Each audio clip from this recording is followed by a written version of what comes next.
On keeping on, Brad. They are getting him on, getting him over, and baby, they're getting him in. So he's in double digits with 10 RBIs. The Cardinals score 3 times against Skeens. Scott, another chance. He bounced out his first time up. Line into right center field. That's going to get down and roll forever.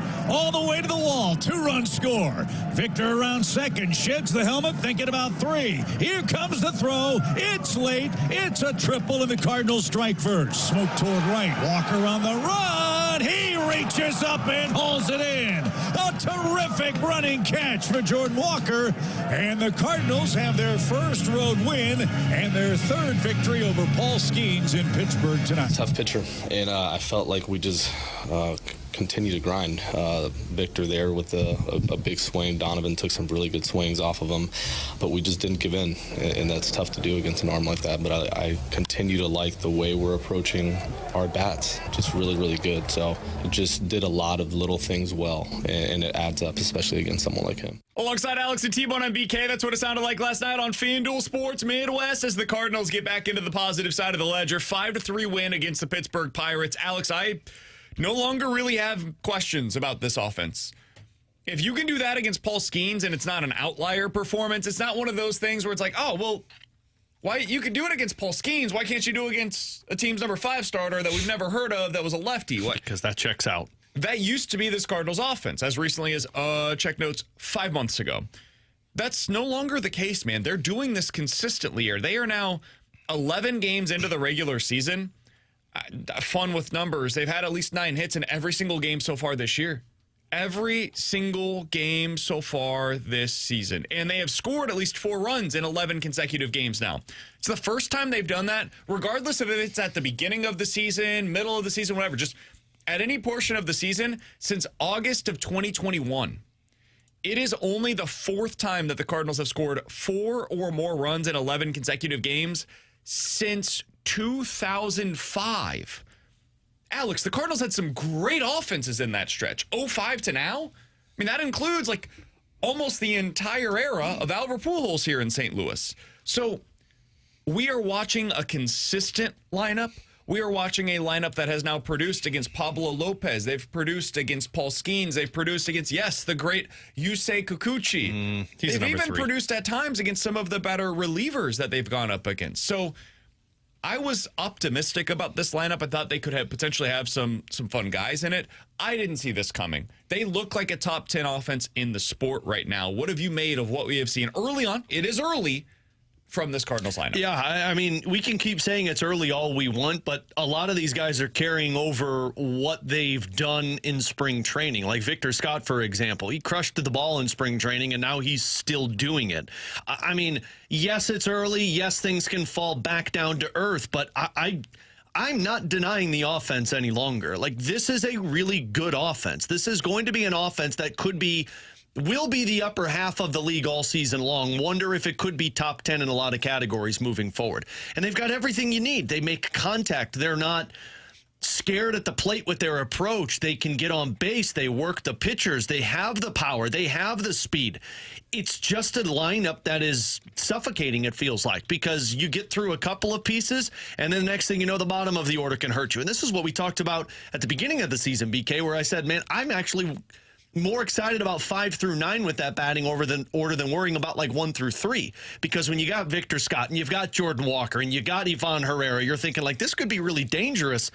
It's a lineup that I don't feel like they'll ever be out of a baseball game. Now, their pitching is awful, but it's still a lineup that I feel like can keep them competitive, and the other team is always going to have to be aware. And I haven't been able to say that about this Cardinals team for at least 4 seasons. Yeah, the offense looks like it's going to sustain. Now, there's like one guy maybe that I've got some questions, and that's Walker, just because he's not getting the ball off of the ground. But even then, I still think he's going to be fine. They look like a lineup that's going to be built for that pack mentality 1 through 9. And the approach last night against Paul Skeens was impressive as hell. I mean, they basically laid off everything that was low in the zone and said, come into the zone. And when you go up against a Paul Skeens, you got to take advantage of his mistakes as well. And that's what the Cardinals did last night. Victor Scott's triple into right center field. What was that? I think it was a hanging slider in the middle of the plate or a fastball that he left over the middle of the plate. They did damage on pitches that Paul Skeens typically doesn't throw. Now, the elements probably helped that in August. He probably looks a little crisper, but They did an incredible job last night. Like, everybody looked comfortable at the plate. And that's not something that you could say about them. Even last year, I went to the game that Paul Skeens started late in the year against the Cardinals. And watching that game, like the Cardinals hitters, let me tell you, they looked uncomfortable. They ended up beating him, but it was a miracle that they did. They've been the best team in baseball against Paul Skeens. Yeah. It's only them and the Dodgers, I think, that have beaten him, if I'm not mistaken. And it feels very Dodgers-y when they're at the plate. Like, they are forcing you to make a mistake in the strike zone. At least. The results aren't always the same as the Dodgers. Although the Dodgers couldn't score runs last night. Have you seen Brendan Donovan? And to be fair, they do technically have a better offense so far this year than the Dodgers. Yeah, they might get swept by the Nationals today. But That's crazy. It does feel very Dodgers-y. Watching them in the playoffs last year, like they Dodgers are batting .230 as a team, by the way. Oh, that Shohei overrated. The Dodgers last year at the plate in the postseason was like, we're not going to swing outside of the zone, so you pitch to us and you're either going to walk me or you're going to pitch to me and I'm going to hit the ball. I felt that way about the Dodgers and the Padres. Those were the two teams last year once we got to the postseason where you would watch them and it's like, man, I don't know what you do as a pitcher. Because if you throw it outside of the zone, even if it's a really good pitch, they're not swinging. Yeah. And if you throw it in the zone, it's getting crushed. So it's 6-1, half a dozen the other. You lose. You lose no matter what your choice is. The Cardinals aren't to that degree. I'm not trying to make it seem as though the Cardinals are like the Bronx Bombers all of a sudden. I see Shohei Ohtani when Lars Nootbaar's at the plate. But the Cardinals are a freaking infuriating lineup to go up against if you're a pitcher because there's just no easy outs right now. Now, last night, you could make an argument maybe Michael Ciani was that. But outside of him, who's not a regular in your lineup, he's not going to be in there every day. He only struck out once. You've got a lot of dudes in there that are pretty solid. Now, to be fair, I guess Wilson Contreras right now is I was technically gonna say, he might be your worst hitter. Which is fine because it's not going to last. It's not. Like, it's 11 games, and I know maybe this is me talking out of both sides of my mouth where, hey, 11 games, Cardinals offense is great. 11 games, don't worry about Wilson Contreras. He'll be fine. Like 4 for 44. Okay. Yeah, and you know what? I take back what I said. I'm not going to cherry pick like you. We had Bill over on the YouTube chat, youtube.com/101ESPN who said, guys, look at the expected numbers. Cardinals are the luckiest lineup in baseball, so said it's very early. I'm not going to really read anything into this until we get into June. First of all, the expected numbers aren't as good as they actually are, right? You look at the expected numbers, you're like, okay, like a top 10-ish offense in baseball. You look at the real numbers, top 3. Okay, yeah, even if they slide back, even if they regress to what those expected numbers are, if I would have told you on opening day, hey, a month into the season, the Cardinals will be a top 10 offense, how are you feeling? Every one of us would have said, where do I hit the button? I would love for that to be the outcome. Top 10 would have been unbelievable at that point in time. So, yeah, maybe there's some regression to where you're good, not top 3 in the league. And if you're thinking about, hey, let's talk in June, all right, well, we got some shows to fill between now and then, first of all. And second of all, it's okay to be impressed by what we're watching right now. I don't know what the lineup's going to look like in June. Like, literally, the personnel, I don't know who will be in the lineup in June because I don't know what injuries are going to do to this lineup. I don't know how guys are going to adjust when pitching makes an adjustment to them. But what I'm seeing right now, there is nothing fluky about this. Victor Scott looks great. Brendan Donovan looks like the best hitter in the lineup right now suddenly. Alex Burleson has been really good so far this year. Arenado has been really good this year. Jordan Walker looks more comfortable this season. I think the power will eventually come, but right now, hey, he's hitting for average and he's getting on base. I'll at least take that for now. Mason Wynn, can we talk about the fact that he's 10 for his last 20? After he got off to that rough start to the season, he's fine. Two of your everyday 9 in the starting lineup, only 2 haven't hit home runs, and it's Burleson and Contreras, who... That's not going to continue. At the beginning of the season, those were probably the favorites in terms of the Vegas odds to lead the team in home runs this season. But that means Wynn, Scott, really Walker, like all these guys are hitting it. Even Pozo's hitting them bombs right now. And I will point out as well, like, what did you call him? Pozo. I thought you called him Bozo. Well, I call him Pozo the Clown. That's not nice. It's just the only nickname I could come up with. He's not a clown. I just like the nickname. I mean, the texture that brings up you look at the expected numbers are getting kind of lucky. I'll say this, and I'm actually a little surprised that the Cardinals favorites, I think they would love this. They're creating their own luck right now because they're putting the ball in play. Yes. I just looked at this because I was like, okay, the eye test tells me they're not striking out a lot, aside from Paul Skeens. And they are currently 9th best in terms of the strikeout percentage so far this year as an offense, at 20.7% in their strikeout. Right there with the Kansas City Royals, right around where the Philadelphia Phillies are, where the Cubs, the Mets, the Padres, and the Diamondbacks are. They're putting the ball in play. They're putting the pressure on. They're doing the little things right, like Chip and BT talked about on the broadcast last night, where it's, hey, we're going to push the ball to the right side, get the runner from second to third, or hey, we're just going to put the ball in play, and hopefully it ends up falling in. We get a runner at home from third base. Like, they are doing the small things right as well, not just the, hey, they're hitting for average, they're hitting the ball hard. No, man, they are making your defense play well. And when you go against like the Pirates, for example, that's a good thing because defensively they suck. This looks like the lineup that I compared to them to before the season, where I said, hey, if this goes well, it's 2015 Royals type of lineup. Probably not going to have a single superstar in the lineup, but Ivan Herrera looked like he was maybe on the verge of becoming that as a hitter. But otherwise, you've just got a collection of very good, productive players in your lineup top to bottom. And that's what they've been so far this year. They're just tough outs. They're a pain in the ass to go up against if you're the opposing pitcher. You don't feel like, okay, if I get through this guy, I've got some outs coming up at the bottom of the order. No, good luck. Like, even Pedro Pajes, it's been productive, man. I don't know if this will sustain. I would bet against it. I don't think he's going to be a 300 hitter with a 565 slugging percentage over the course of the season. I'd be surprised by that. Why not? Can he be a 250 hitter with a little bit of pop? Sure. I could see something like that for him as a backup catcher for the Cardinals. And Mason Wynn's been good. Victor Scott, typically at the bottom of the order yesterday, didn't miss a beat. He was your best guy against Paul Skeens in that game. It's been really impressive. Been a hell of a lot of fun to watch. It is a welcomed change from the team that we have seen for the majority of the time that we've been doing this show together, where they didn't appear to have an approach at the plate sometimes. So much so that Tommy Edman came out publicly and said, yeah, I don't think that we really are prepared before these games. That went well. I remember that. The Cardinals right now are very prepared, and you can see the game plan being implemented as it's going along throughout these games right now. Cardinals back in action coming up here in just a little bit against the Pirates. Game 3 of this series, the rubber match.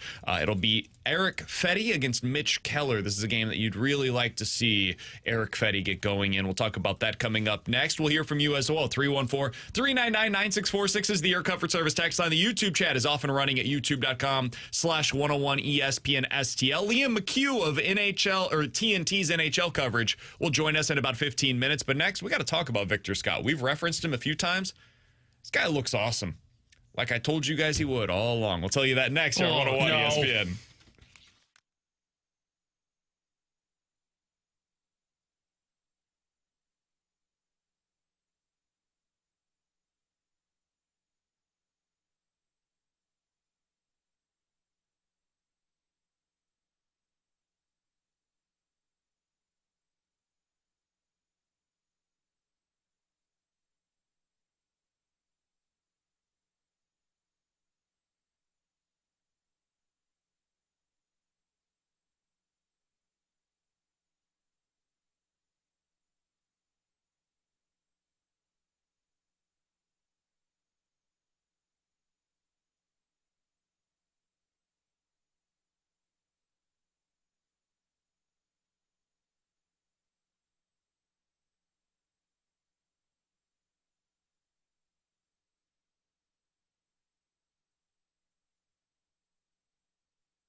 Scott another chance. He bounced out his first time up. Line into right center field. That's going to get down and roll forever.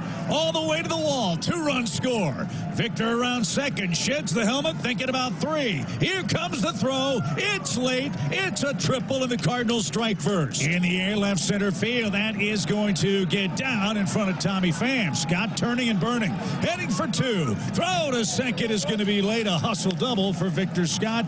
2 extra base hits for the Cardinals leadoff man. Just the ability to hone in on that approach and stay simple. Brownie has really helped me with that. So it's just an ongoing process of staying simple and staying true to it. With Alex and T-Bone on BK, that audio courtesy of FanDuel Sports Midwest. Victor Scott with another good night last night. A double, a triple. Overall, looked more than comfortable in the box, regardless of the pitcher that was on the mound, and that included Paul Skeens. Alex, so far this year, he's batting .300 on the season. He's getting on base 37% of the time. He is hitting for power. If you look at the expected numbers, he's getting a little fortunate in that regard. Here's one place where I just don't believe the numbers. I don't care what they say about his slugging percentage. His slugging percentage will be different than others because his batted ball profile, it doesn't matter where he hits it. That dude could be standing on second on what is typically a single for guys. Hell, that double last night, that's a single for Nolan Arenado, for example. For Victor Scott, he don't care. You can go ahead and throw that in. I'm going to test your arm, and I'm going to beat you with my legs. And that is part of his game. Alex, I said coming into the season, I'm sure we'll see a lot of this on the text line here in just a moment. I would not have brought Victor Scott to the Major League roster for opening day. You actually said it like this. Victor Scott should be in Memphis down on the Major League roster for opening day. It sounded like the guy from the Muppets, didn't it? Beaker? Yeah. Maybe I was trying to do it. Beaker did have a long face.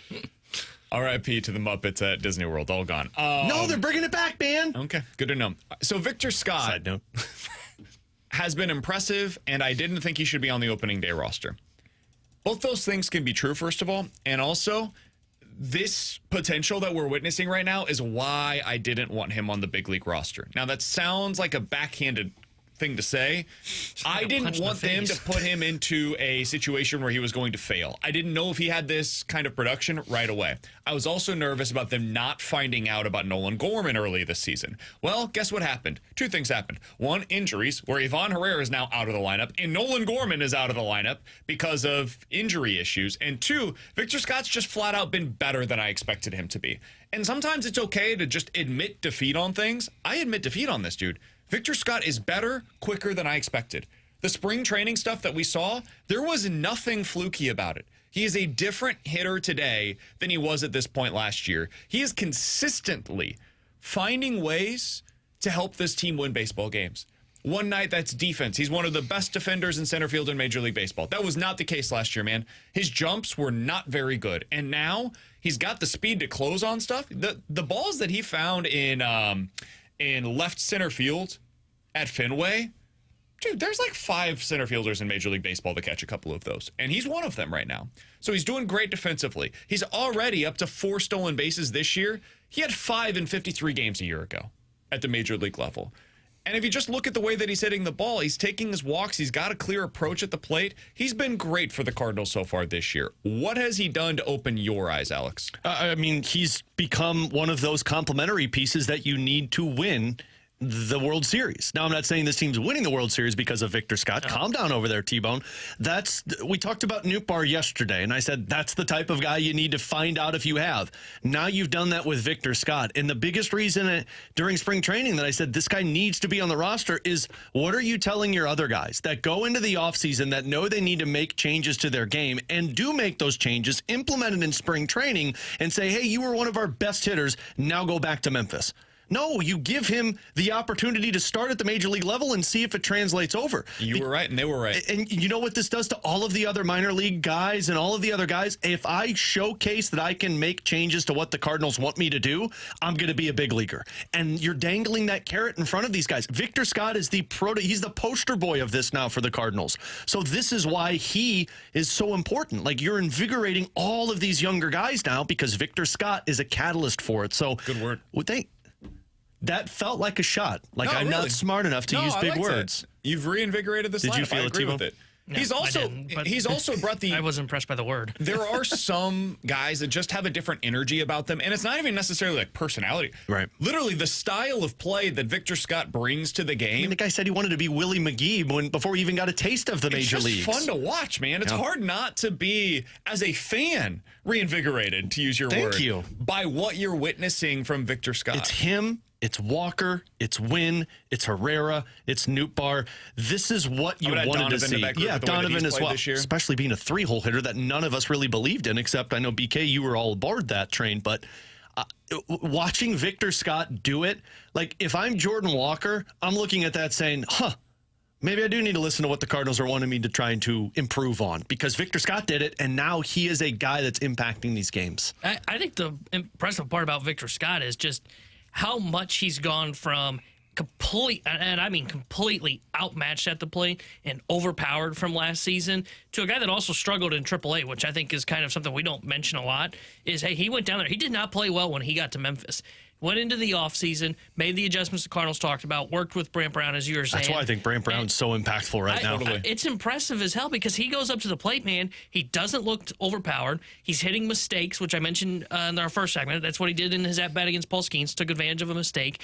And he's also, when he does get to 2 strikes, it's not like he chokes up or anything. He stays and battles, and that's what's impressive. Is I thought for sure when he was a guy that would get to 2 strikes this year, even though his spring was impressive, I thought you'd see, okay, 2 strikes, now he's outmatched, right? Now he's in the guessing game of, are they going fastball, off-speed, breaking ball, what are they going to go with? Man, he continues to battle, and he puts together good at-bats. He's got, his eye is very good at the plate. He looks like a leadoff hitter, and you finally saw that happen last night because he got the chance to hit in the leadoff spot.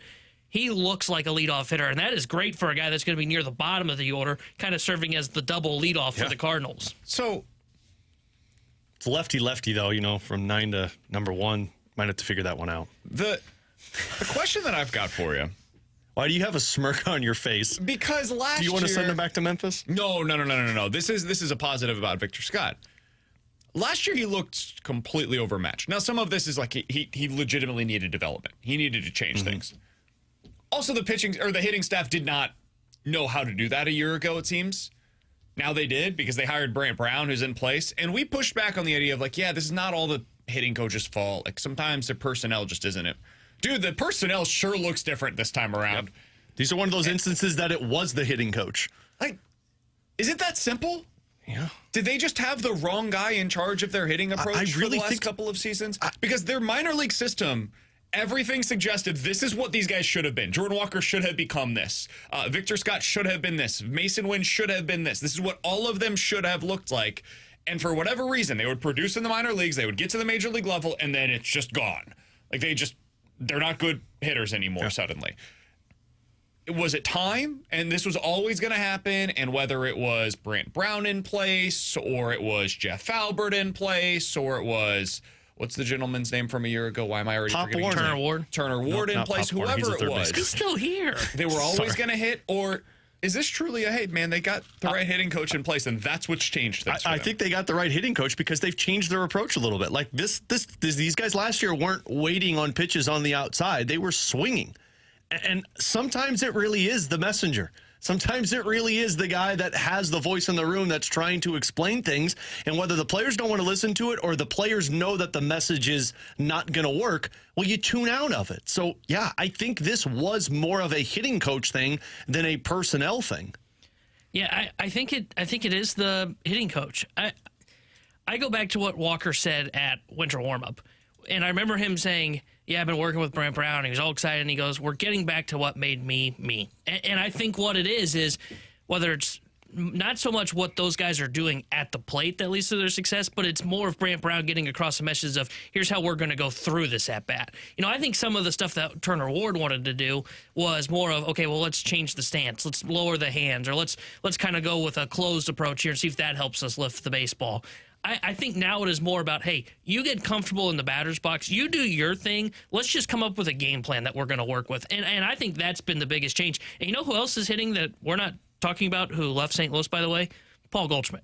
Goldschmidt looks awesome for the New York Yankees, which really makes me think, okay, this isn't just look, everything's changing inside the organization. Yeah. It's also changing externally when Goldie's left. Well, look no further than the other and St. Tommy Louis Edman, sports by the team. way. Tommy Edman, and apparently the Dodgers specifically targeted him because they thought, hey, we can get some more power out of this guy. He's not hitting for average. He doesn't get on base, but he's hitting the crap out of the baseball right now. But I mean, it was the same roster for the Blues when they had Bannister and then they brought in Jim Montgomery.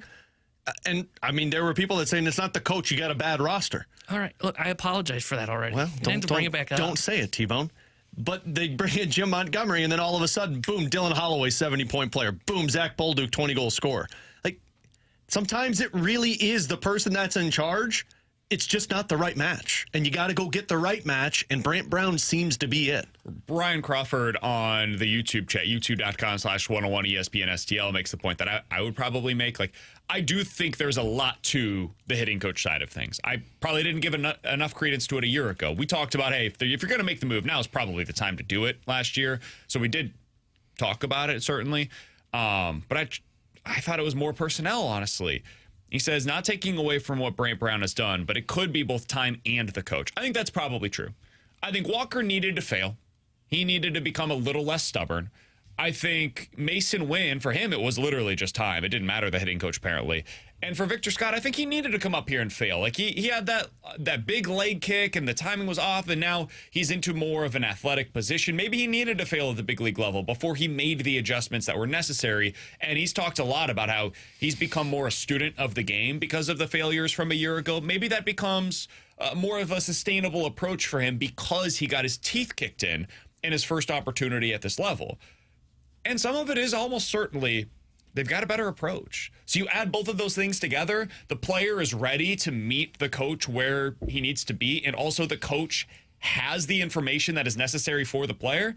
We're seeing the positive results out of that. Victor Scott is one of many examples of what we've seen as real changes under Brant Brown as the hitting coach here in St. Louis. Alongside Alex and T-Bone, I'm BK. It's BK and Ferrario here on 101 ESPN. In 15 minutes, we'll get into questions and answers, but coming up next, we had the pleasure earlier today to catch up with Liam McHugh. He's the NHL on TNT's host. He's the host of their pre, post, and intermission show over there. I think they do the best show on television for the NHL. They do a fantastic job. Liam McHugh is going to join us to explain why he thinks Robert Thomas is becoming a superstar and which team between the Jets and Vegas does he think is the tougher matchup for the St. Louis Blues. He thinks it's no contest. There's one that clearly stands above the other. We'll talk about that with Liam McHugh next here on 101 ESPN.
Tanner Hendrickson here, the Sports Center update driven by Johnny Londoff Chevrolet and Johnny Londoff Autoplex. Blues back in action tonight as they visit the Edmonton Oilers. We'll have pregame coverage starting tonight at 8 o'clock with Alex Ferrario, then puck drop at 9 o'clock with the voice of the Blues, Chris Kerber.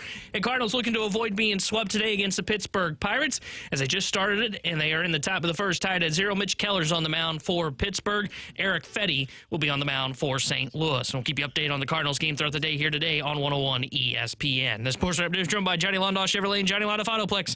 See them at Londoff.com. Chevy, together we drive. Are you kidding me?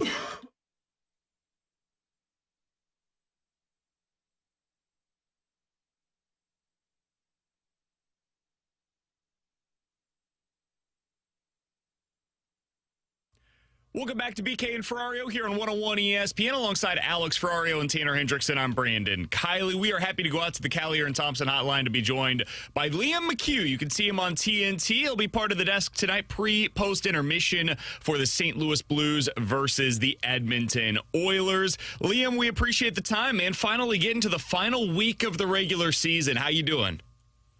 I'm doing great. It's been a fantastic regular season. Blues have been a big part of that. Obviously, 4 nations, and I don't know. I'm pumped for this playoff run, and Blues fans should be pretty excited as well. Liam, about a month ago, we were less pumped about the regular season. We were all thinking like, okay, maybe top 10 pick. What's this going to look like for us? And then suddenly this team has taken us on a wild ride. Since the 4 nations face-off, they've been the best team in the NHL. What do you make of this? It feels in St. Louis like 2019 all over again, not to get ahead of ourselves, but what's this like for you watching from a more national perspective?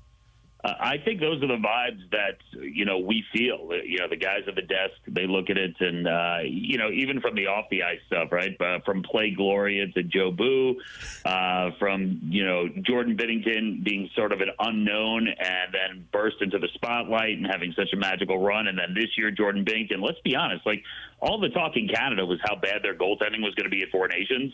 And he let up in one. I remember he let up the first goal that he let up in 4 nations. And everyone's like, "See, that's what we told you. Get this guy out of here. Let's get better goalies." And then at the end of it, they're like, "Oh wow, I guess he was robbed. He probably should have been MVP of the tournament." So, it's been really fun watching, and not to mention obviously the big story, which is a team that disappointed. Went out, made a move, fired their coach, brought in a different coach who came and got the attention of this room. And I love everything that I'm reading and hearing about what Jim Montgomery has done there, which is this idea of making them a little bit better the entire way. Not like, hey, let's flip a switch and just be, incredible and run my system perfectly, or else let's get incrementally better. And that's what this team did. And I love the fact that he could be hard on them, hold them accountable, and then the next day he's upbeat. It's sort of like, let's turn the page, let's get our energy back, and let's move on.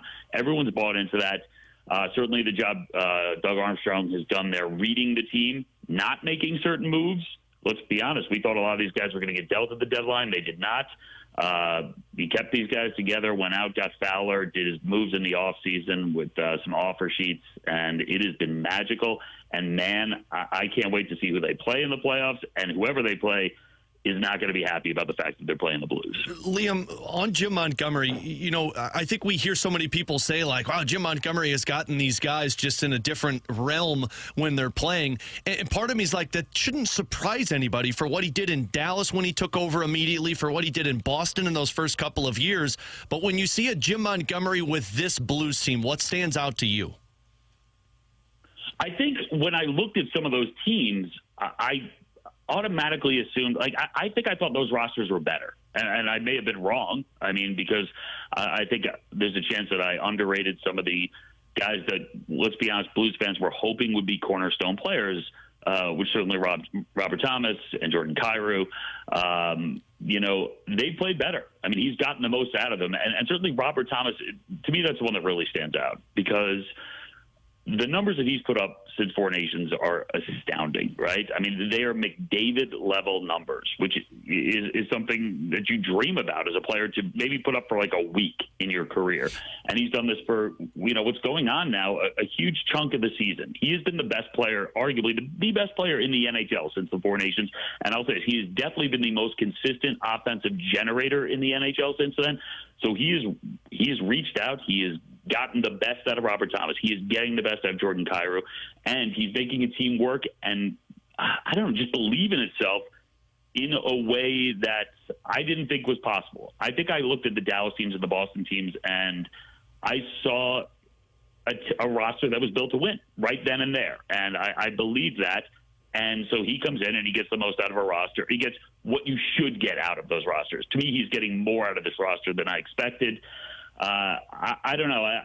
If it wasn't for Spencer Carberry, if it wasn't for Dean Evison and what he's done, given the circumstances, I think we'd be talking about Jim Montgomery as a potential Coach of the Year candidate, which is incredible because we'd be talking about a coach who got fired early this season as a Coach of the Year candidate. But what he's done is astounding, and I don't know. I just think there's a ton of confidence, and it doesn't feel fluky. You have teams go on runs, and it feels like, all right, they're hot right now. They're getting all the bounces. When I watch the Blues, and especially lately, like I've seen them tie games late, then win in overtime, while I'm watching those games, I feel it coming. It feels like the Blues are going to tie this game. They're going to win this game. There's a confidence. And on the other side, it feels like the team is waiting for that to happen, their opponent. They know this Blues team has them. And that's something different to me, and something I didn't expect in this club. Liam McHugh is joining us here on 101 ESPN. You can find him on TNT. He'll be part of the pre-post and intermission coverage tonight on the NHL's TNT coverage. Liam, I did want to ask you a follow-up question about Robert Thomas. Since February 1st, he leads the NHL in points, to your point there, on his consistent production that he's been posting. We have had this conversation really since the moment that he entered the league with the Blues of what can he be for this team? And the follow-up question to that locally has been, can he be the superstar that they have lacked really since Vladimir Tarasenko took that step back? Do you believe that Robert Thomas has emerged at this point as a superstar in the NHL? I think this is his moment. I really do. I think this is his moment where he has emerged, he has grabbed it, and he is going. I'm still in that, I'd like to see him shoot the puck a little bit more camp, but I'm not over the top with that. I really not, because I don't see him in too many situations where I'm like, oh my God, that was a sure goal and he passed it. I just think he is capable and he has a good enough shot that he probably could be a guy who scores more goals. But it doesn't bother me about his game the way, listen, I'm an Islanders guy. I grew up on Long Island. And I think Matt Barzal had the same knock on him too, where it was like, where are the goals? It seems like he's deferring. For Robert Thomas right now, it doesn't seem like he's deferring. It seems like he's creating, and there's a difference there. I want to see what he does in the playoffs here. I want to see him scare a team. To me, even if they don't go on a long run, I just want to see him in that big moment, grab the spotlight, take over a few games, be the type of guy where when you're watching him in a shift that's extended, and even if you know nothing about the sport of hockey, you're like, whoa, that guy's buzzing out there. He looks lethal. He looks dangerous the entire time. I think that's where his game is now. I think his confidence is matching his skill. And I don't know. I love the way he plays. I think it's going to be a great thing for the national audience now to maybe get a deeper appreciation. So my hope is that he does show what he's doing now in the postseason, because people nationwide really need to see what he is capable of, because it's a beautiful thing when he gets going. So, Liam, let's talk a little postseason, because right now we don't know who the Blues' opponent is going to be. It could be Winnipeg. It could be Vegas. Heck, it could be L.A. or Dallas if they catch one of those two teams in one of those top spots in the division. You've seen all of these teams play multiple times this season. Who do you feel, just gut feel, would be a better matchup for the Blues in the first round? Ooh, I would say this. I wouldn't want to play Vegas. And I know it's not been a typical Vegas season for many reasons, certainly one being that we spent no time talking about them at the trade deadline, when usually we spend all of our time. That's because Mark Stone was healthy all season, Liam. Exactly. Yeah. Well, come on. Be honest. We were all expecting something. At some point, we're like, who's going on LTIR? All right, what are we doing here, guys? And then they tweeted that out day of. They're like, good morning. The Vegas Golden Knights put that on Twitter, and I was like, oh, God, something's coming. So in a way, they've kind of flown under the radar, right? But they're big and physical on the back end. I don't like the Vegas Golden Knights as a matchup. And I honestly, I don't think the Kings are going to catch them. I wouldn't want to play the Stars either. I'm tempted to say, listen, the Jets are the team, because the Jets will have all the pressure on them. And I love what Connor Hellebuck has done the last few seasons in the regular season. But again, it's going to be all the spotlight, all the attention is can Connor Hellebuyck get it done in a big spot in the postseason? And he really hasn't shown that consistently. And it'll be a rematch of Hellebuyck and Binnington. And the spotlight, again, it's going to be on Hellebuyck. It's not going to be on Binnington. He will be the other goalie in that matchup. Everyone will be talking about Hellebuyck. I think the pressure is going to be immense. I would say that, to me, that is probably the preferred matchup for the St. Louis Blues. And then, you win that, and unfortunately, you'll get Stars, Colorado. Whoever wins that juggernaut matchup, hopefully they go 7 games, I guess, and beat the hell out of each other and just, limp into the second round. But I have to say, I mean, it's incredible that the Winnipeg Jets could win the President's Trophy or be, the top seed in the West, and that they're in that situation. But if I'm the Blues and I'm a Blues fan, I'd like to see the Jets first round. Liam McHugh is the studio host for TNT's NHL coverage. They do an unbelievable job, and that's not me just saying that because he's on the air with us right now. It's honestly the truth. They do the best coverage for the NHL, and that's what my final question was for you, Liam. I wanted to ask you about that. When you got this opportunity, it's been, almost 5 years at this point. Is this what you expected the show to be? And I know two-part question. We're not supposed to do this in journalism, but how do you guys make this work? What is the secret sauce? Because it feels like so many other studio shows feel flat. They feel sanitized. What is it that makes your show work the way that it does? I'll start that I hoped that this is what the show would be. I really did. And I can't say that I anticipated that it would be. But what TNT does and what the NBA has sort of set the stage for is just this idea that you are hired to be yourself, and you are hired to, on the fly, make decisions about what you want to talk about, what's more interesting, what's more exciting, even if it's way, way off the path that you started on. And if it just seems more fun, more interesting, and you want to go with it, you're not only allowed to, you're inspired to. And I really have to thank all the people at TNT and certainly everyone inside the NBA for setting that up for the rest of us. But the reason it works is because of the chemistry, which you don't know is going to work. Paul Bissonnette and I, who, I feel like Paul, this has altered the trajectory of my career. He is an unbelievable teammate. He is always prepared. And then I have no idea what he's going to say, which is incredible. Because I'm asking basic questions sometimes, and he goes out there, and sometimes that view is a lot more exciting than, the one I anticipated. We could just go with that. But Anson, Hank, before that, Rick Tocchet, it was a great group of people that took the sport seriously, but didn't necessarily take themselves seriously. And they wanted it to be conversational, which is exactly what I wanted it to be. And we've been allowed to sort of do that and take risks. And it doesn't always work. But we take the risk, and then we don't take ourselves seriously. So if it fails and we're the butt of the joke, we're cool with that. If it was entertaining to you, then great. We're the idiots, and it's fine. If it does work and you liked it, great. We'll do it again. We'll try it.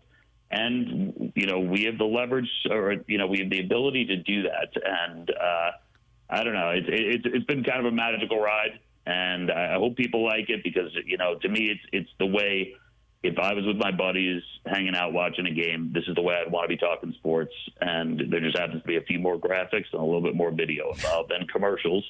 But hopefully people dig it because we love doing it. It's an awesome show. You guys have done an unbelievable job. You make me watch pregame coverage, and Liam, I don't watch pregame coverage in general. I can talk to you about the stuff for the next 45 minutes. People that listen to the show know I'm a media nerd. But you guys have done a fantastic job. I'm looking forward to seeing it tonight. Blues on TNT against the Edmonton Oilers. Should be a fun one. Liam McHugh will be a part of the coverage over on TNT. Pre-post intermission, as always, over there. Liam, thanks so much for the time, man. This has been great to be able to catch up. Hopefully we'll talk with you soon as the NHL postseason begins about a week from today. Thanks as always, man. All right. Thanks so much for having me, guys. That was Liam McHugh, NHL on TNT host. He was fantastic. We'll have to catch up with him again soon. Blues back in action tonight against the Edmonton Oilers. That one has a puck drop at 9 o'clock. You'll be able to hear it. The only local coverage right here on 101 ESPN, your home for the St. Louis Blues. Alex has pregame coverage starting at 8. Alex, you said Edmonton's going to be without 27 players tonight? Yeah, so essentially they're going with the Bakersfield Condors tonight is what they're doing. Their AHL team. No, it's no Draisaitl, no McDavid, no Matthias Ekholm, no Evander Kane, no Trent Frederick. My God, their top six is out. Yes, no Stuart Skinner, and they're without Ryan Nugent-Hopkins, who looks like he's not playing tonight either. McDavid is not playing. Jeez. Yeah, McDavid's been the one that's been out for the last couple of months. Draisaitl was skating yesterday, but it looks like, and I mean, part of this is they're just being cautious. They've already got a spot in the playoffs. They know who they're playing. They know they're going to be on the road, so they're making sure everybody's healthy for a playoff run. But yeah, I mean, not having that many guys I think you mentioned 4 of their top 6 points producers. Yeah. They will not have a single. Bouchard's playing tonight. Yeah, Bouchard is playing. Hyman. Nurse is playing. Hyman is playing. So they will not have a player on the ice tonight, a forward on the ice tonight with more than 45 points on the season. Yeah, Kasperi Kapanen is going to be playing on their third line. So that works. It's. Do we have any update on what the Blues are going to have tonight? We do not, because there are no Blues reporters covering. I know Matt DeFranks' wife is expecting a baby very soon, so he didn't want to be up in Canada if she delivered. JR, of course, is here. Lou is here. And I don't think the Post has anybody out there. So, yeah, they skated yesterday, but there was nobody to report on what was going on. I like a good mystery. So today we'll find out what the lines are, but you're not going to find out until after the Blues put it out on morning skate. So we don't know. But we know that the Oilers don't have all of their superstars, which to me, 5-1 Blues win.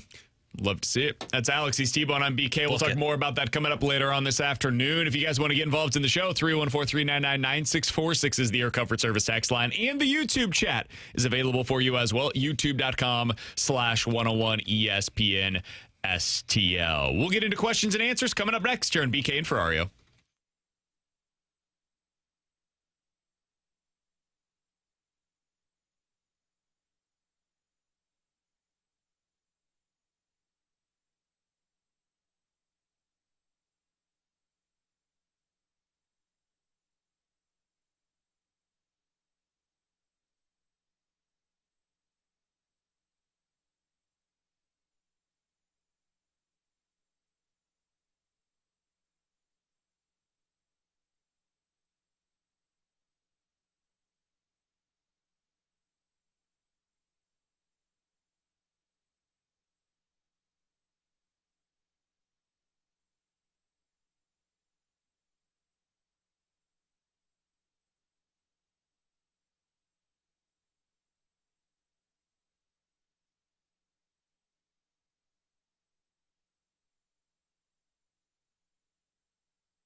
With Alex and T-Bone, I'm BK. It's BK and Ferrario here on 101 ESPN. 314-399-9646 is the Air Comfort Service text line. YouTube chat, youtube.com/101 ESPN STL for questions and answers. Earlier today, Wilson Contreras in the first inning. 108 miles an hour off the bat. 94% chance to be a hit. Home run. Fly out. Oh. Right center field.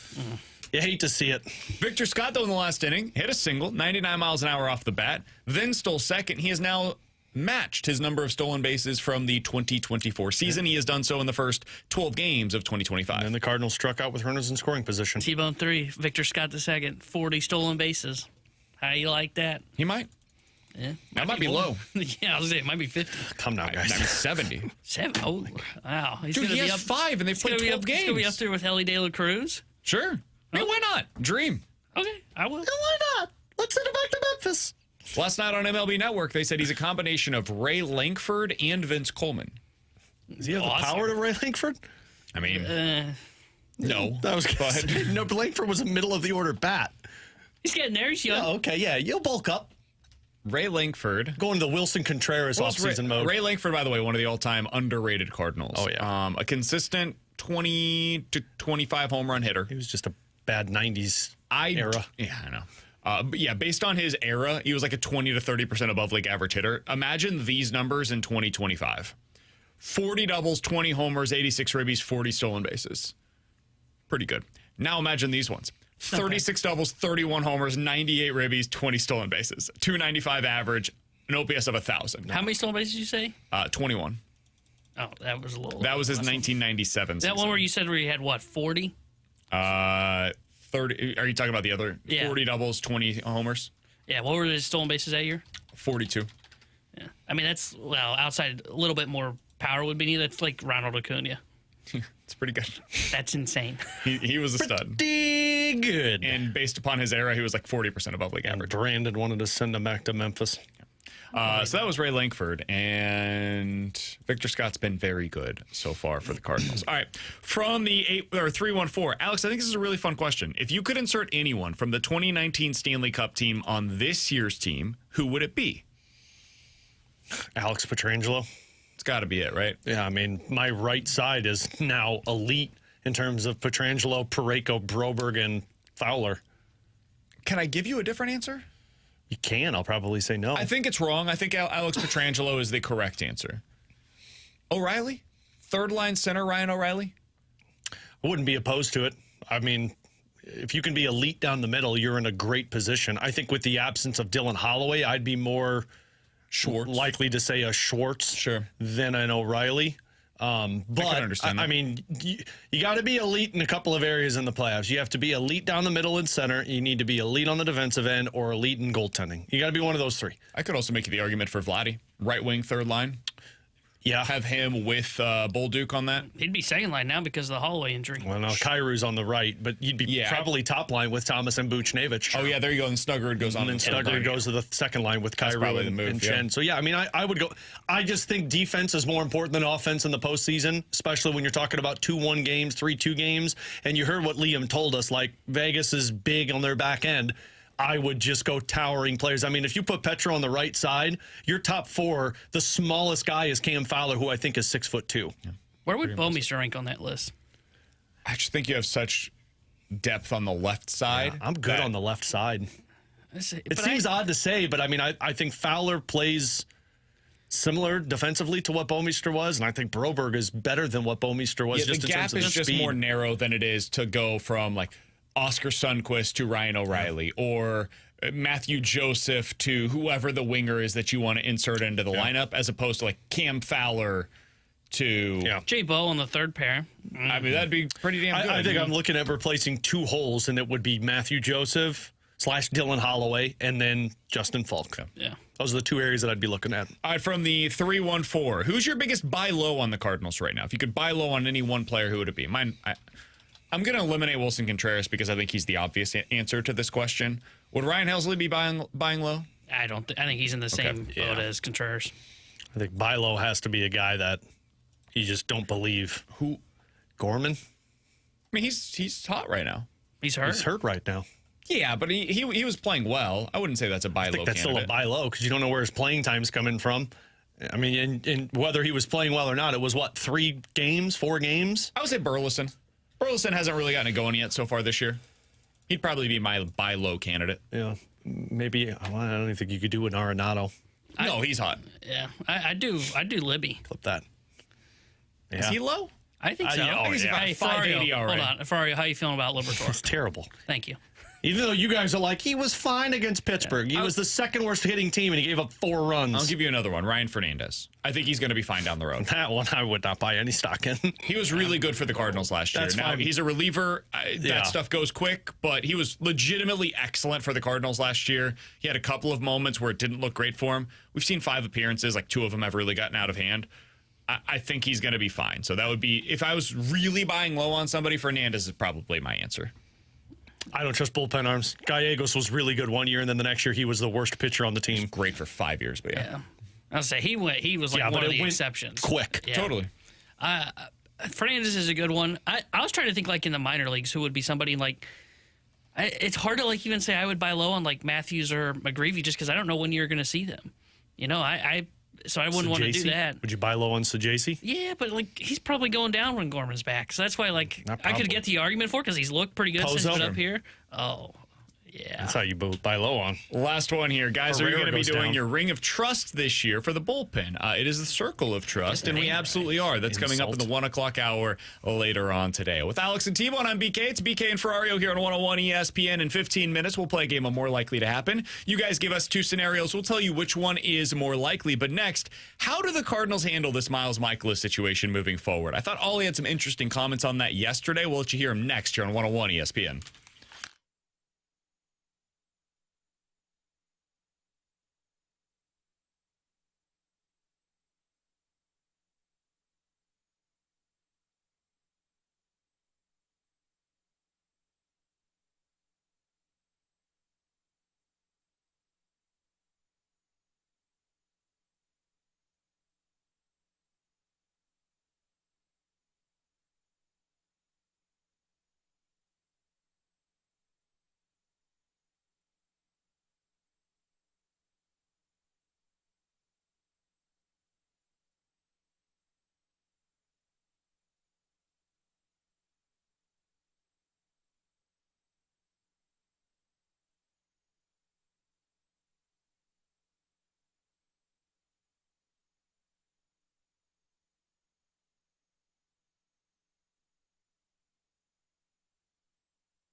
Alongside Alex and T-Bone on BK, it's BK and Ferrario here on 101 ESPN. Miles Mikolas has been dog doo-doo so far this year. It has not looked good. 11.5 ERA, 8 innings, 13 hits, 11 runs allowed.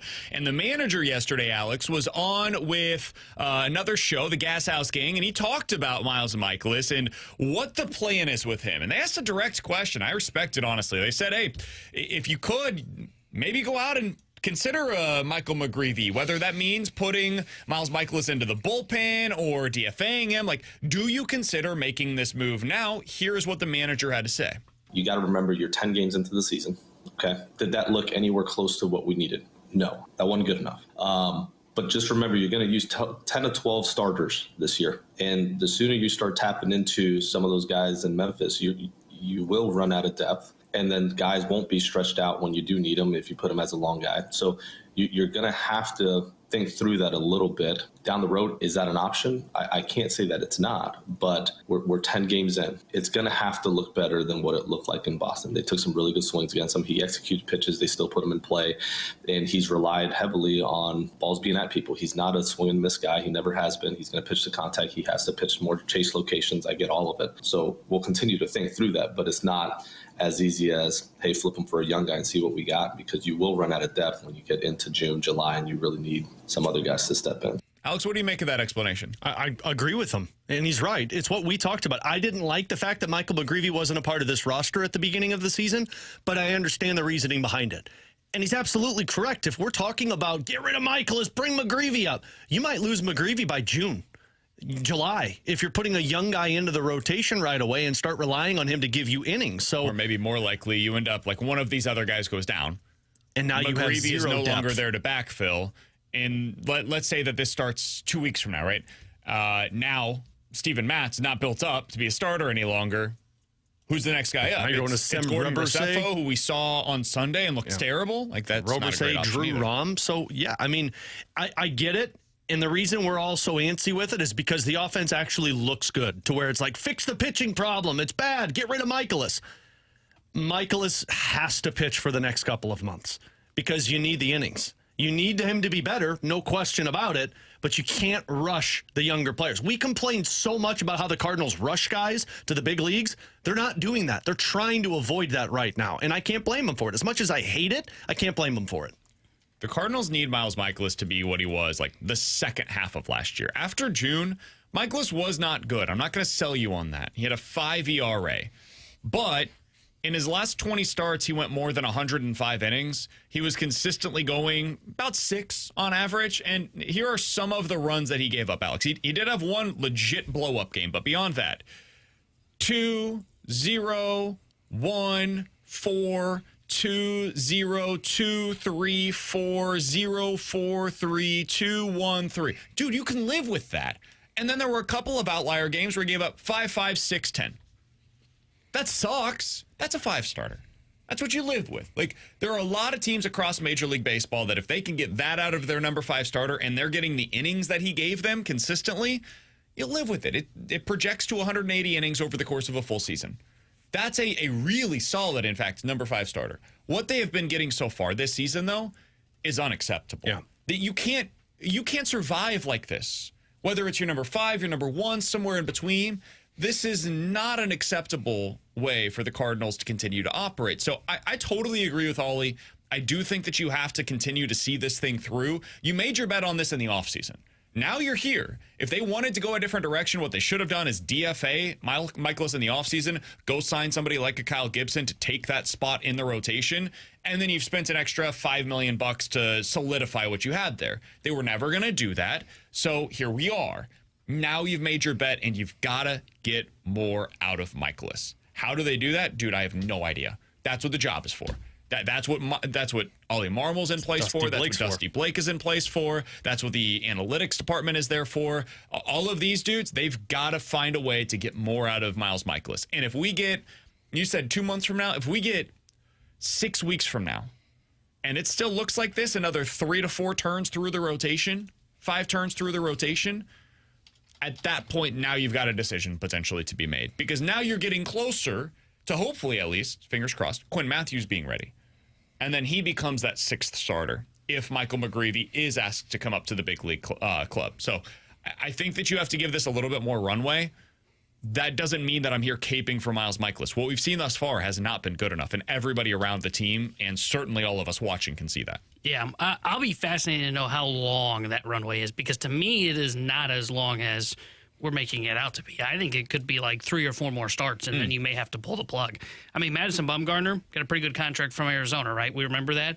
Mad Bum made 4 starts in 2023, was 0-3 with a 10.26 ERA and 16 2/3 innings, had allowed 19 earned runs, and the Diamondbacks said, we're done. And they had a young pitching staff, too, at the time. So, as much as I understand the whole argument for, hey, we have to make sure we have depth for the remainder of the season, I agree with that to an extent. I think some of this is a little bit of the Cardinals operating scared, but I get it. I do understand it. You can't continue to just throw him out there and say, well, we're going to give him 2 months to figure this out. Because if he doesn't, I mean, you saw the ripple effects in this Pittsburgh series already heading into game 1. Your bullpen is fried. Now you're asking Liberatore to probably do a little too much as a true number 5, which is, can he get like 6 or 7 innings for us? Libby's probably not going to be able to do that against other teams. He can do that against Pittsburgh. He's probably not going to be able to do that when he goes up against, say, Philly or Atlanta or the Dodgers or teams like that. So at some point, if he can't figure this out, I think he's got like 2 or 3 more starts. And if he doesn't pitch well, now you're at the spot where it is, hey, Steven Matz, we kind of went back to the 6-man rotation, so we're kind of stretching him out on the fly. And I know they don't want to do that, but that just might be what they need to do. And you can make the same argument from the last Mikolas start, where they had to ask too much out of Sonny Gray the next day. Yeah. And it ended up being a trickle-down effect of you lose that game as well. So it's just tough. It's a tough spot, man. And the tough part, too, of trying to move Matz out of the bullpen and move a Mikolas into it is now your bullpen's even worse.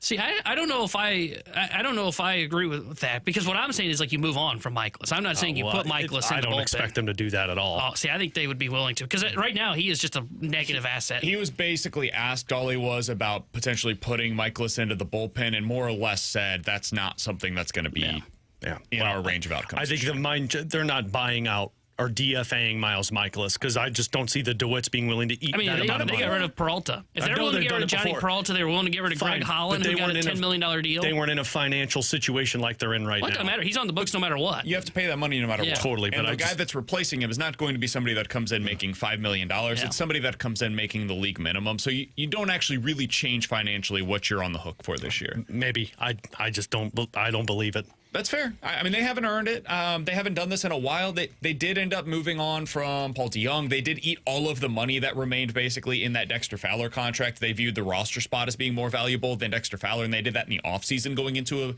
a season. But you're right. The same way, right? Where they ate most of that money on the league trade. Oh, did they eat all of it? Okay. Oh, the Mike Leake deal. I think they spent like 50% of the remaining deal, but there was term left on that one. Yeah, that one was really bad. That was similar to this, honestly. That was the closest thing that they've had to this contract that they're dealing with right now.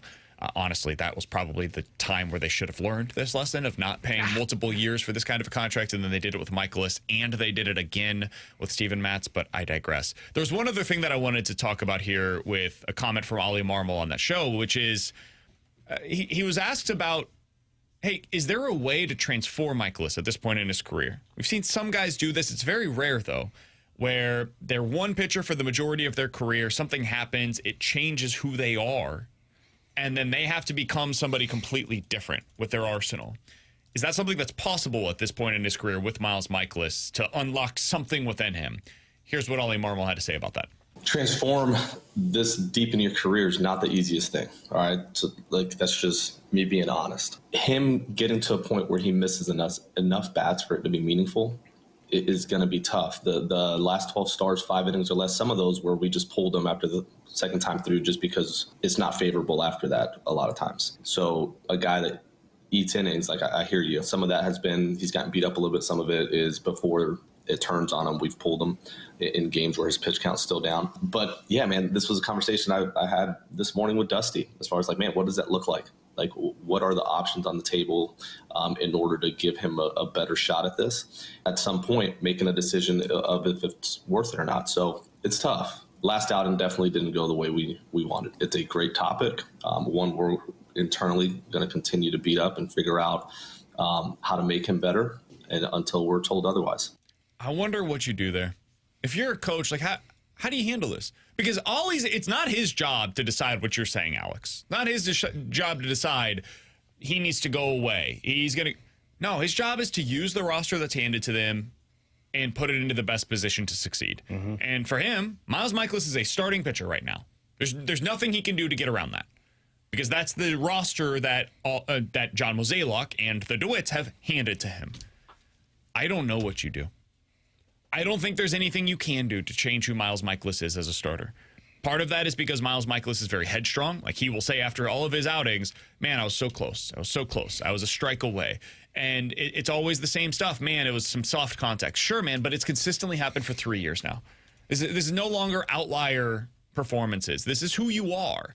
The game has changed over the last few years with the outlaw of the shift. You are not who you were in 2022 any longer. That guy is not in there. So what do you need to do to adjust in order to be whatever the current best version of yourself is? Some of it's on him. Some of it is, I just don't know if his stuff plays as much anymore. I don't know. I don't know what you do. It's more on him. I mean, just think of what you just said. Like, every single time it's, I don't know what to, it was right there. It was soft contact. I did everything I could. That's the mindset. I mean, you don't change that type of person in this part of his career unless you hit rock bottom. And rock bottom would be DFAing or going to the minors, which should have been last year when he had a 5 ERA. Maybe, but I mean, it didn't. He went into the offseason and he said, no, I'll fix some things. I don't want to go back to that, blah, blah, blah.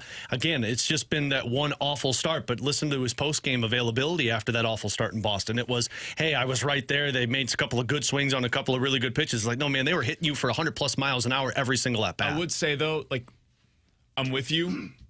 I view it that way as well, to use that as the preface. That was the same stuff that Adam Wainwright was saying, and then it worked. It clicked for him. And people would eventually say on the backside, after it worked for Adam Wainwright, man, that guy never lost faith.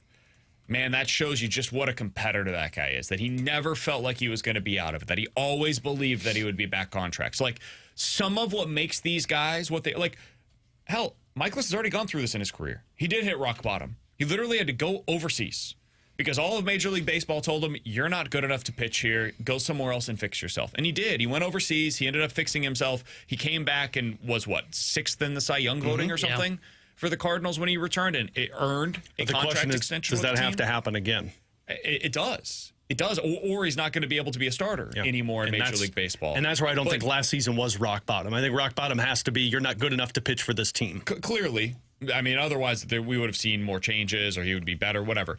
But I want to make sure that we consider the human element on this as well, of the same thing that made Mikolas the pitcher that he was in 2018 is the thing that is preventing him from changing himself right now. Mm-hmm. It is that belief that what I do works, and I'm going to get this thing back on track. Unfortunately for him, and unfortunately certainly for us as Cardinals viewers, it hasn't worked, and I don't believe it's going to work. So this is going to be one of the biggest questions facing the team over the next 6 weeks or so, is what do you do with it? If it doesn't start working better, at what point do you make that change? I know people criticize the Cardinals for good reason for all of this stuff. They have been more decisive on these things over the last few years than they were previously. They did it with Paul DeJong. It lasted longer than we would have liked, but about 6 weeks into that first year with Ollie Marmol, they were done, dude. They decided you are no longer going to be our everyday shortstop. They've done this with some of the starting pitchers in the past, where they say, that ain't working. John Gant was getting results, and they said, get out of here. So I do think it's something that I think if it continues in this way for another 5 to 6 weeks, they will make the change that is necessary. With Alex and T-Bone on BK, more likely to happen is next year on 101 ESPN.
Ooh, hoo, hoo, hoo.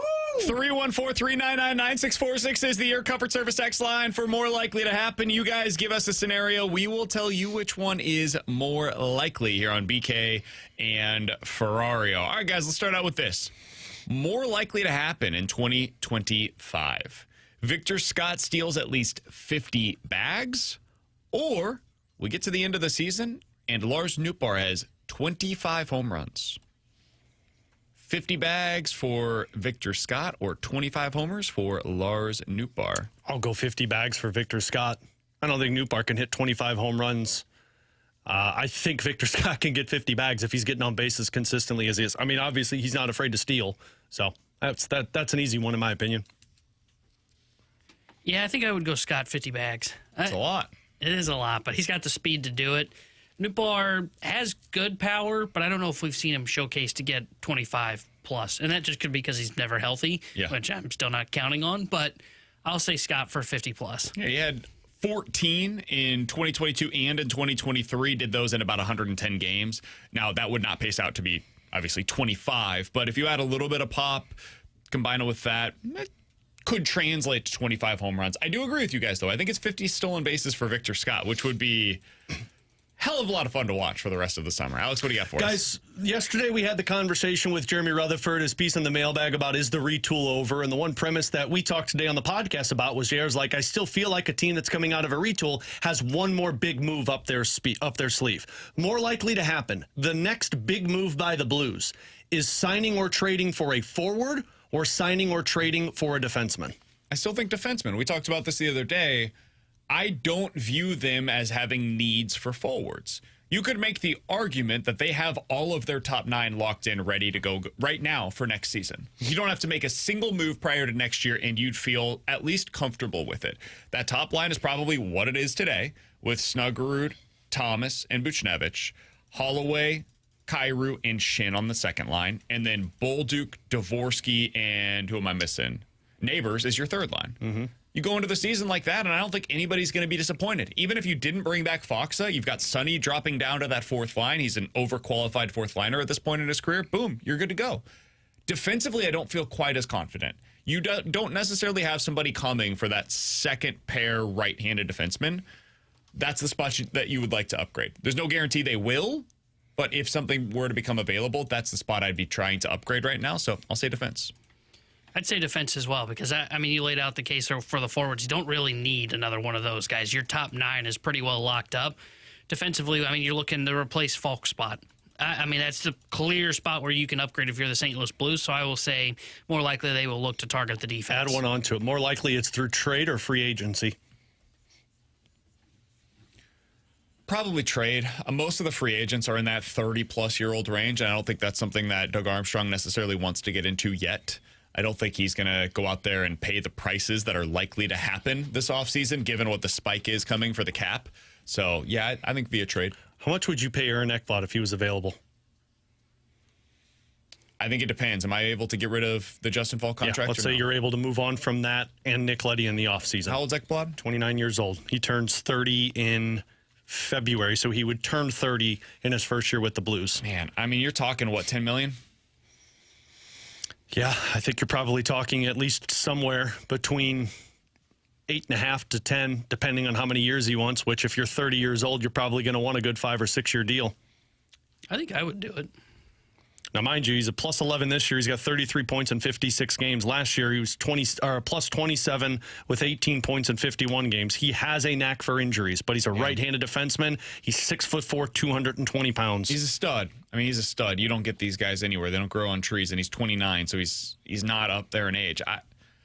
If you can get rid of that Justin Falk deal, I would really consider it, but a lot of it would come down to what am I paying Broberg and Holloway? Yeah, and that's the part. If Broberg's going to be an $8.5 million defenseman and Holloway's going to be an $8.5 million forward, you're not going to have a whole lot of money to do that. There's just only so many long-term $8+ million deals that you can have on your books. Eventually, you run out of opportunities, and you're really locked into that core. And you got there's not any pivots. And you've got defensemen in the system that at least they deem top or second pair or third pair eligible in the system. Yeah, so I honestly probably would not do it. I would be intrigued by it, but I probably wouldn't have the cojones to do it. Guys, more likely to win a Gold Glove for the Cardinals this year, Victor Scott or Mason Wynn? Lead the Cardinals in what? To win a Gold Glove. Oh, okay. I'll say Victor Scott. Victor Scott or Mason Wynn? I think Mason Wynn. Mason Wynn is going to have the pedigree from last year, and sometimes this matters. We know when you get these things, it's as much about reputation as it is about anything else. I think I would go Mason Wynn. Siani was in the conversation last year, and I think because this pitching staff gives up so many hard-hit balls, you're going to see Victor Scott getting a lot of work, and I think he's going to be the one that comes up with highlight reel plays that puts him in the centerfold of it. Mason Wynn quietly, just in terms of the numbers, and I think this matches the eye test, has been one of the better defenders in Major League Baseball so far this year. Yeah, I think odds are both win, but if I had to take one as a lean, I think right now I would lean towards center field just because it's a weaker position. Sure. Now, granted, like the shortstop, I didn't even realize this. Ezekiel Tovar of Colorado won the Gold Glove last year at short. So, like, Wynn could beat him out, but there's still some decent names at short in the National League. But Victor Scott, like, I could totally see where he ends up being a name that really skyrockets on there with that speed, the defensive ability, ends up being a guy that stolen wins base Gold Glove. numbers will definitely get 100%. attention as well. All right, 314-399-9646 is the Air Comfort Service text line for more likely to happen. You guys give us two scenarios. We'll tell you which one is more likely. From the 636, more likely Ollie Marmol's back next season with the Cardinals as their manager, or the Blues make it to the Western Conference Final this year. I'll say Blues make it to the Western Conference Final this year. Wow. I think if it sets up correctly, I do see a realistic path to get there. I think if you can beat Vegas, which is going to be a 7-game series, I think it's going to be, I don't want to say a piece of cake, but I think it's going to be in your favor versus Edmonton or LA in that second round. And there's your Western Conference Final. And I'm not certain, I'm not 100% sold that Ollie is going to be here regardless of what the outcome is this season. See, it's funny because I think Ollie's going to be here, and I would lean that way. And that's not a shot towards the Blues, but, you know, without Dylan Holloway, we saw kind of the negative ripple effect that had in that Winnipeg game. And, I mean, you heard Liam McHugh say it when we had him on, like, hey, Vegas is a tough matchup. I would not want to play them. Without Holloway, it makes me worry a little bit about that. And I think Ollie, I know everything's up in the air of like, well, will Heim want his own guy? I get the sense like Ollie and Heim will work well together if they're not already working well together. My assumption is they're working together already. Ollie said that they talk every week, but it's exclusively about the minor league stuff right now. And I would think like they're going to be on the same page about most of that stuff. And to me, Heim Bloom is more of Ollie Marmol's thinking baseball mind than Ollie is with Mo. You know, Ollie would love swing and miss for his bullpen and rotation. Mo loves the ground ball. Like, I think Ollie will get along well with Heim Bloom. I think he'll still be here. I think so, too. I think people underestimate how much there is a collaboration within the Cardinals organization right now. I think Ollie's probably back next year, but I do leave out the possibility that that's not the case because I just don't know. I don't think any of us truly know what Heim Bloom wants because he doesn't do interviews, man. That's not a him decision, I don't think. So, all right, let's get to this from the 636, last one. More likely to happen. By the end of the season, the Cardinals are a top 5 offense or a bottom 5 pitching staff? Bottom 5 pitching staff.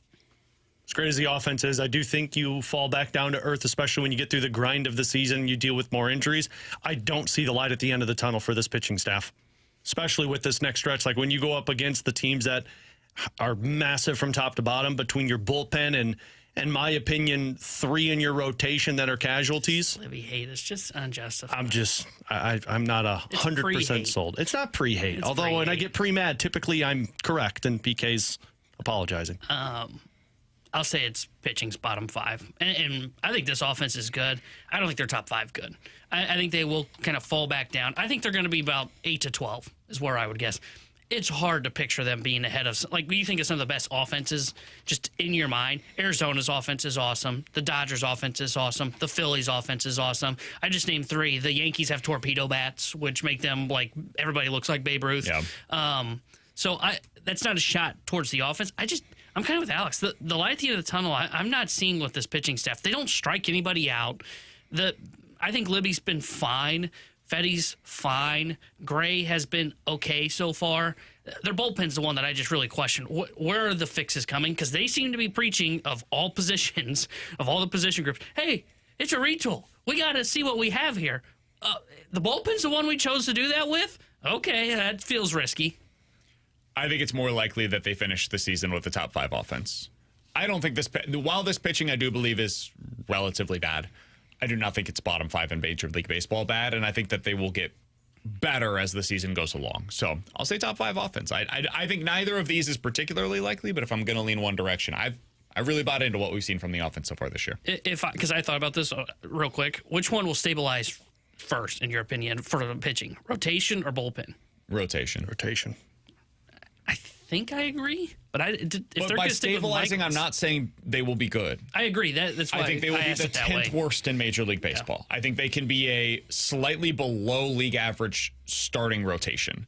I think that the bullpen has a higher ceiling than the rotation does if they can get the right mix of arms out there. Like, I think Helsley's great. Phil Maton has been very good so far this year. JoJo's really solid against lefties. And then eventually they're going to decide on one of Matz or Libby to be in the bullpen. That's going to stabilize that spot as well. You add in maybe 2 of the right-handed relievers, figuring out which of the young guys ends up clicking, whether that's Fernandez, Roycroft, whomever, and you've got a pretty good bullpen. It can shake out that way, and I think that actually ends up being like a good bullpen as opposed to the rotation where the best case scenario is they're fine. I think that's best case scenario. With Alex and T-Bone, I'm BK. Coming up at 15 minutes, Alex has a junk drawer story for us, but coming up next, which first-round opponent would be the better matchup for the Blues? We watched the Winnipeg Jets the other night, and we're like, ooh, give me Vegas. And then we hear from national analyst today, and he says, ooh, give me Winnipeg. We'll talk about that next year on 101 ESPN.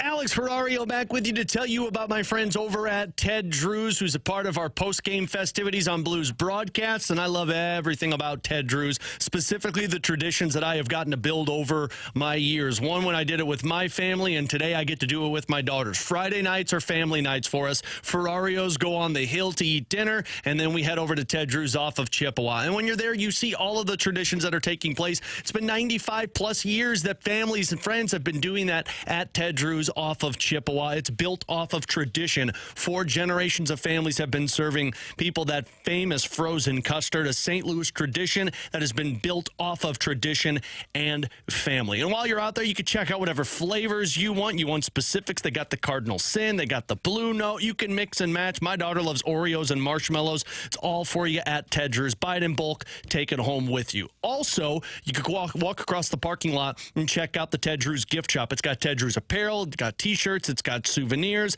and you've got gift cards. Ted Drew's famous frozen custard. It really is good, guys and gals.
Tanner Hendrickson here, the Sports Center update driven by Johnny Londoff Chevrolet and Johnny Londoff Autoplex. Cardinals currently taking on the Pittsburgh Pirates. They are tied at 0 in the top of the 6th inning. Been a pitcher's duel between Mitch Keller and Eric Fedde today. And the Blues will be back in action tonight as they visit the Edmonton Oilers. Well, pregame coverage starting at 8 o'clock with Alex Ferrario. Then puck drop at 9 o'clock with the voice of the Blues, Chris Kerber. The Sports Center update driven by Johnny Londoff Chevrolet and Johnny Londoff Autoplex. See them at Londoff.com. Chevy, together we drive.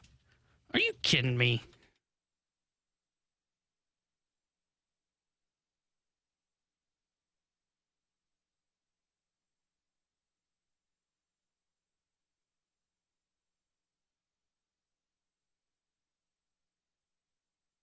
I wouldn't want to play Vegas. I know it's not been a typical Vegas season. In a way, they've kind of flown under the radar, right? But they're big and physical on the back end. I don't like the Vegas Golden Knights as a matchup.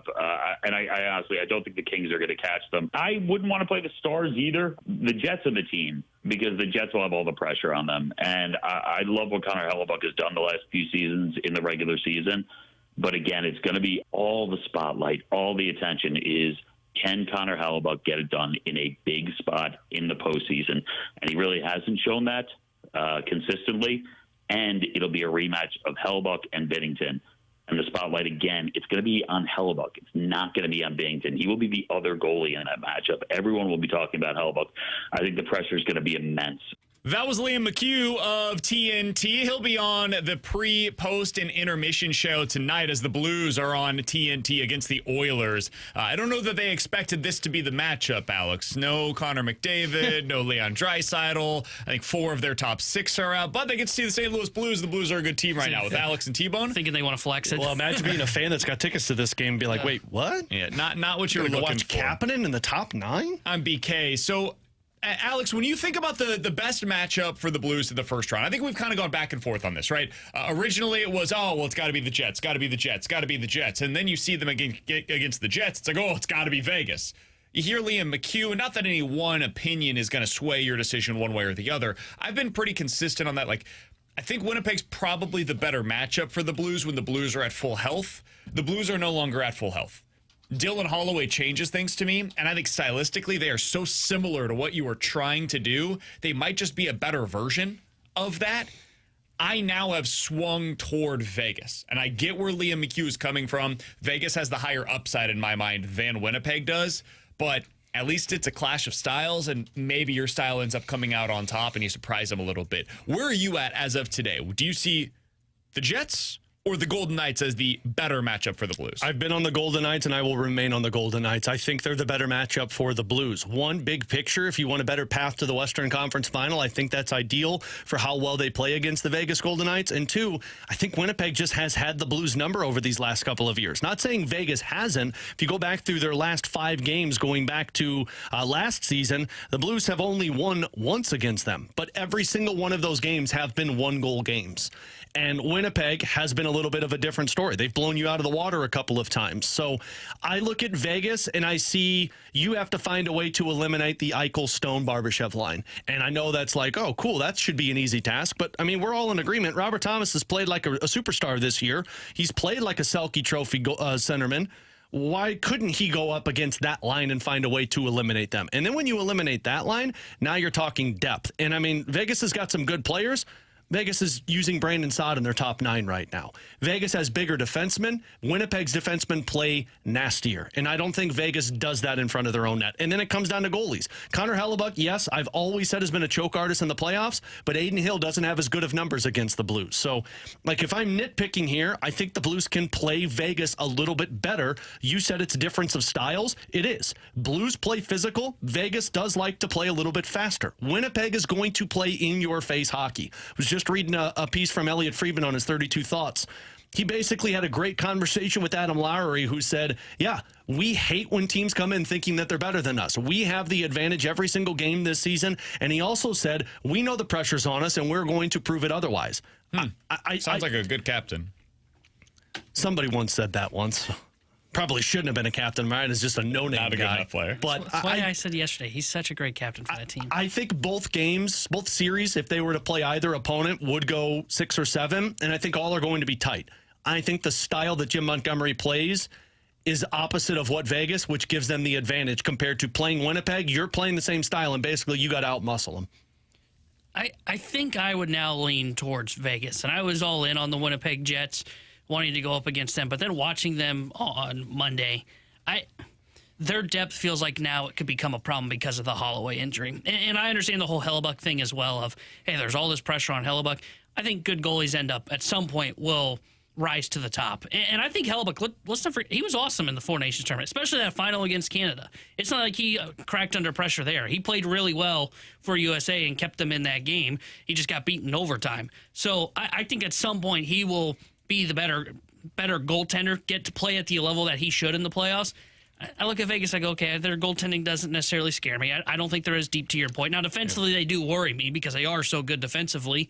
But the Blues have played well defensively. So if you're telling me you can kind of match up with them and kind of go, okay, this is going to be 1-0, 2-1 hockey games, I'll take my chances there then. So I think the better matchup now is the Vegas Golden Knights. And the other thing, too, with Vegas is they don't have the goaltending advantage that they had in the past, where when they won the Stanley Cup, they had two guys that they could go to if one struggled.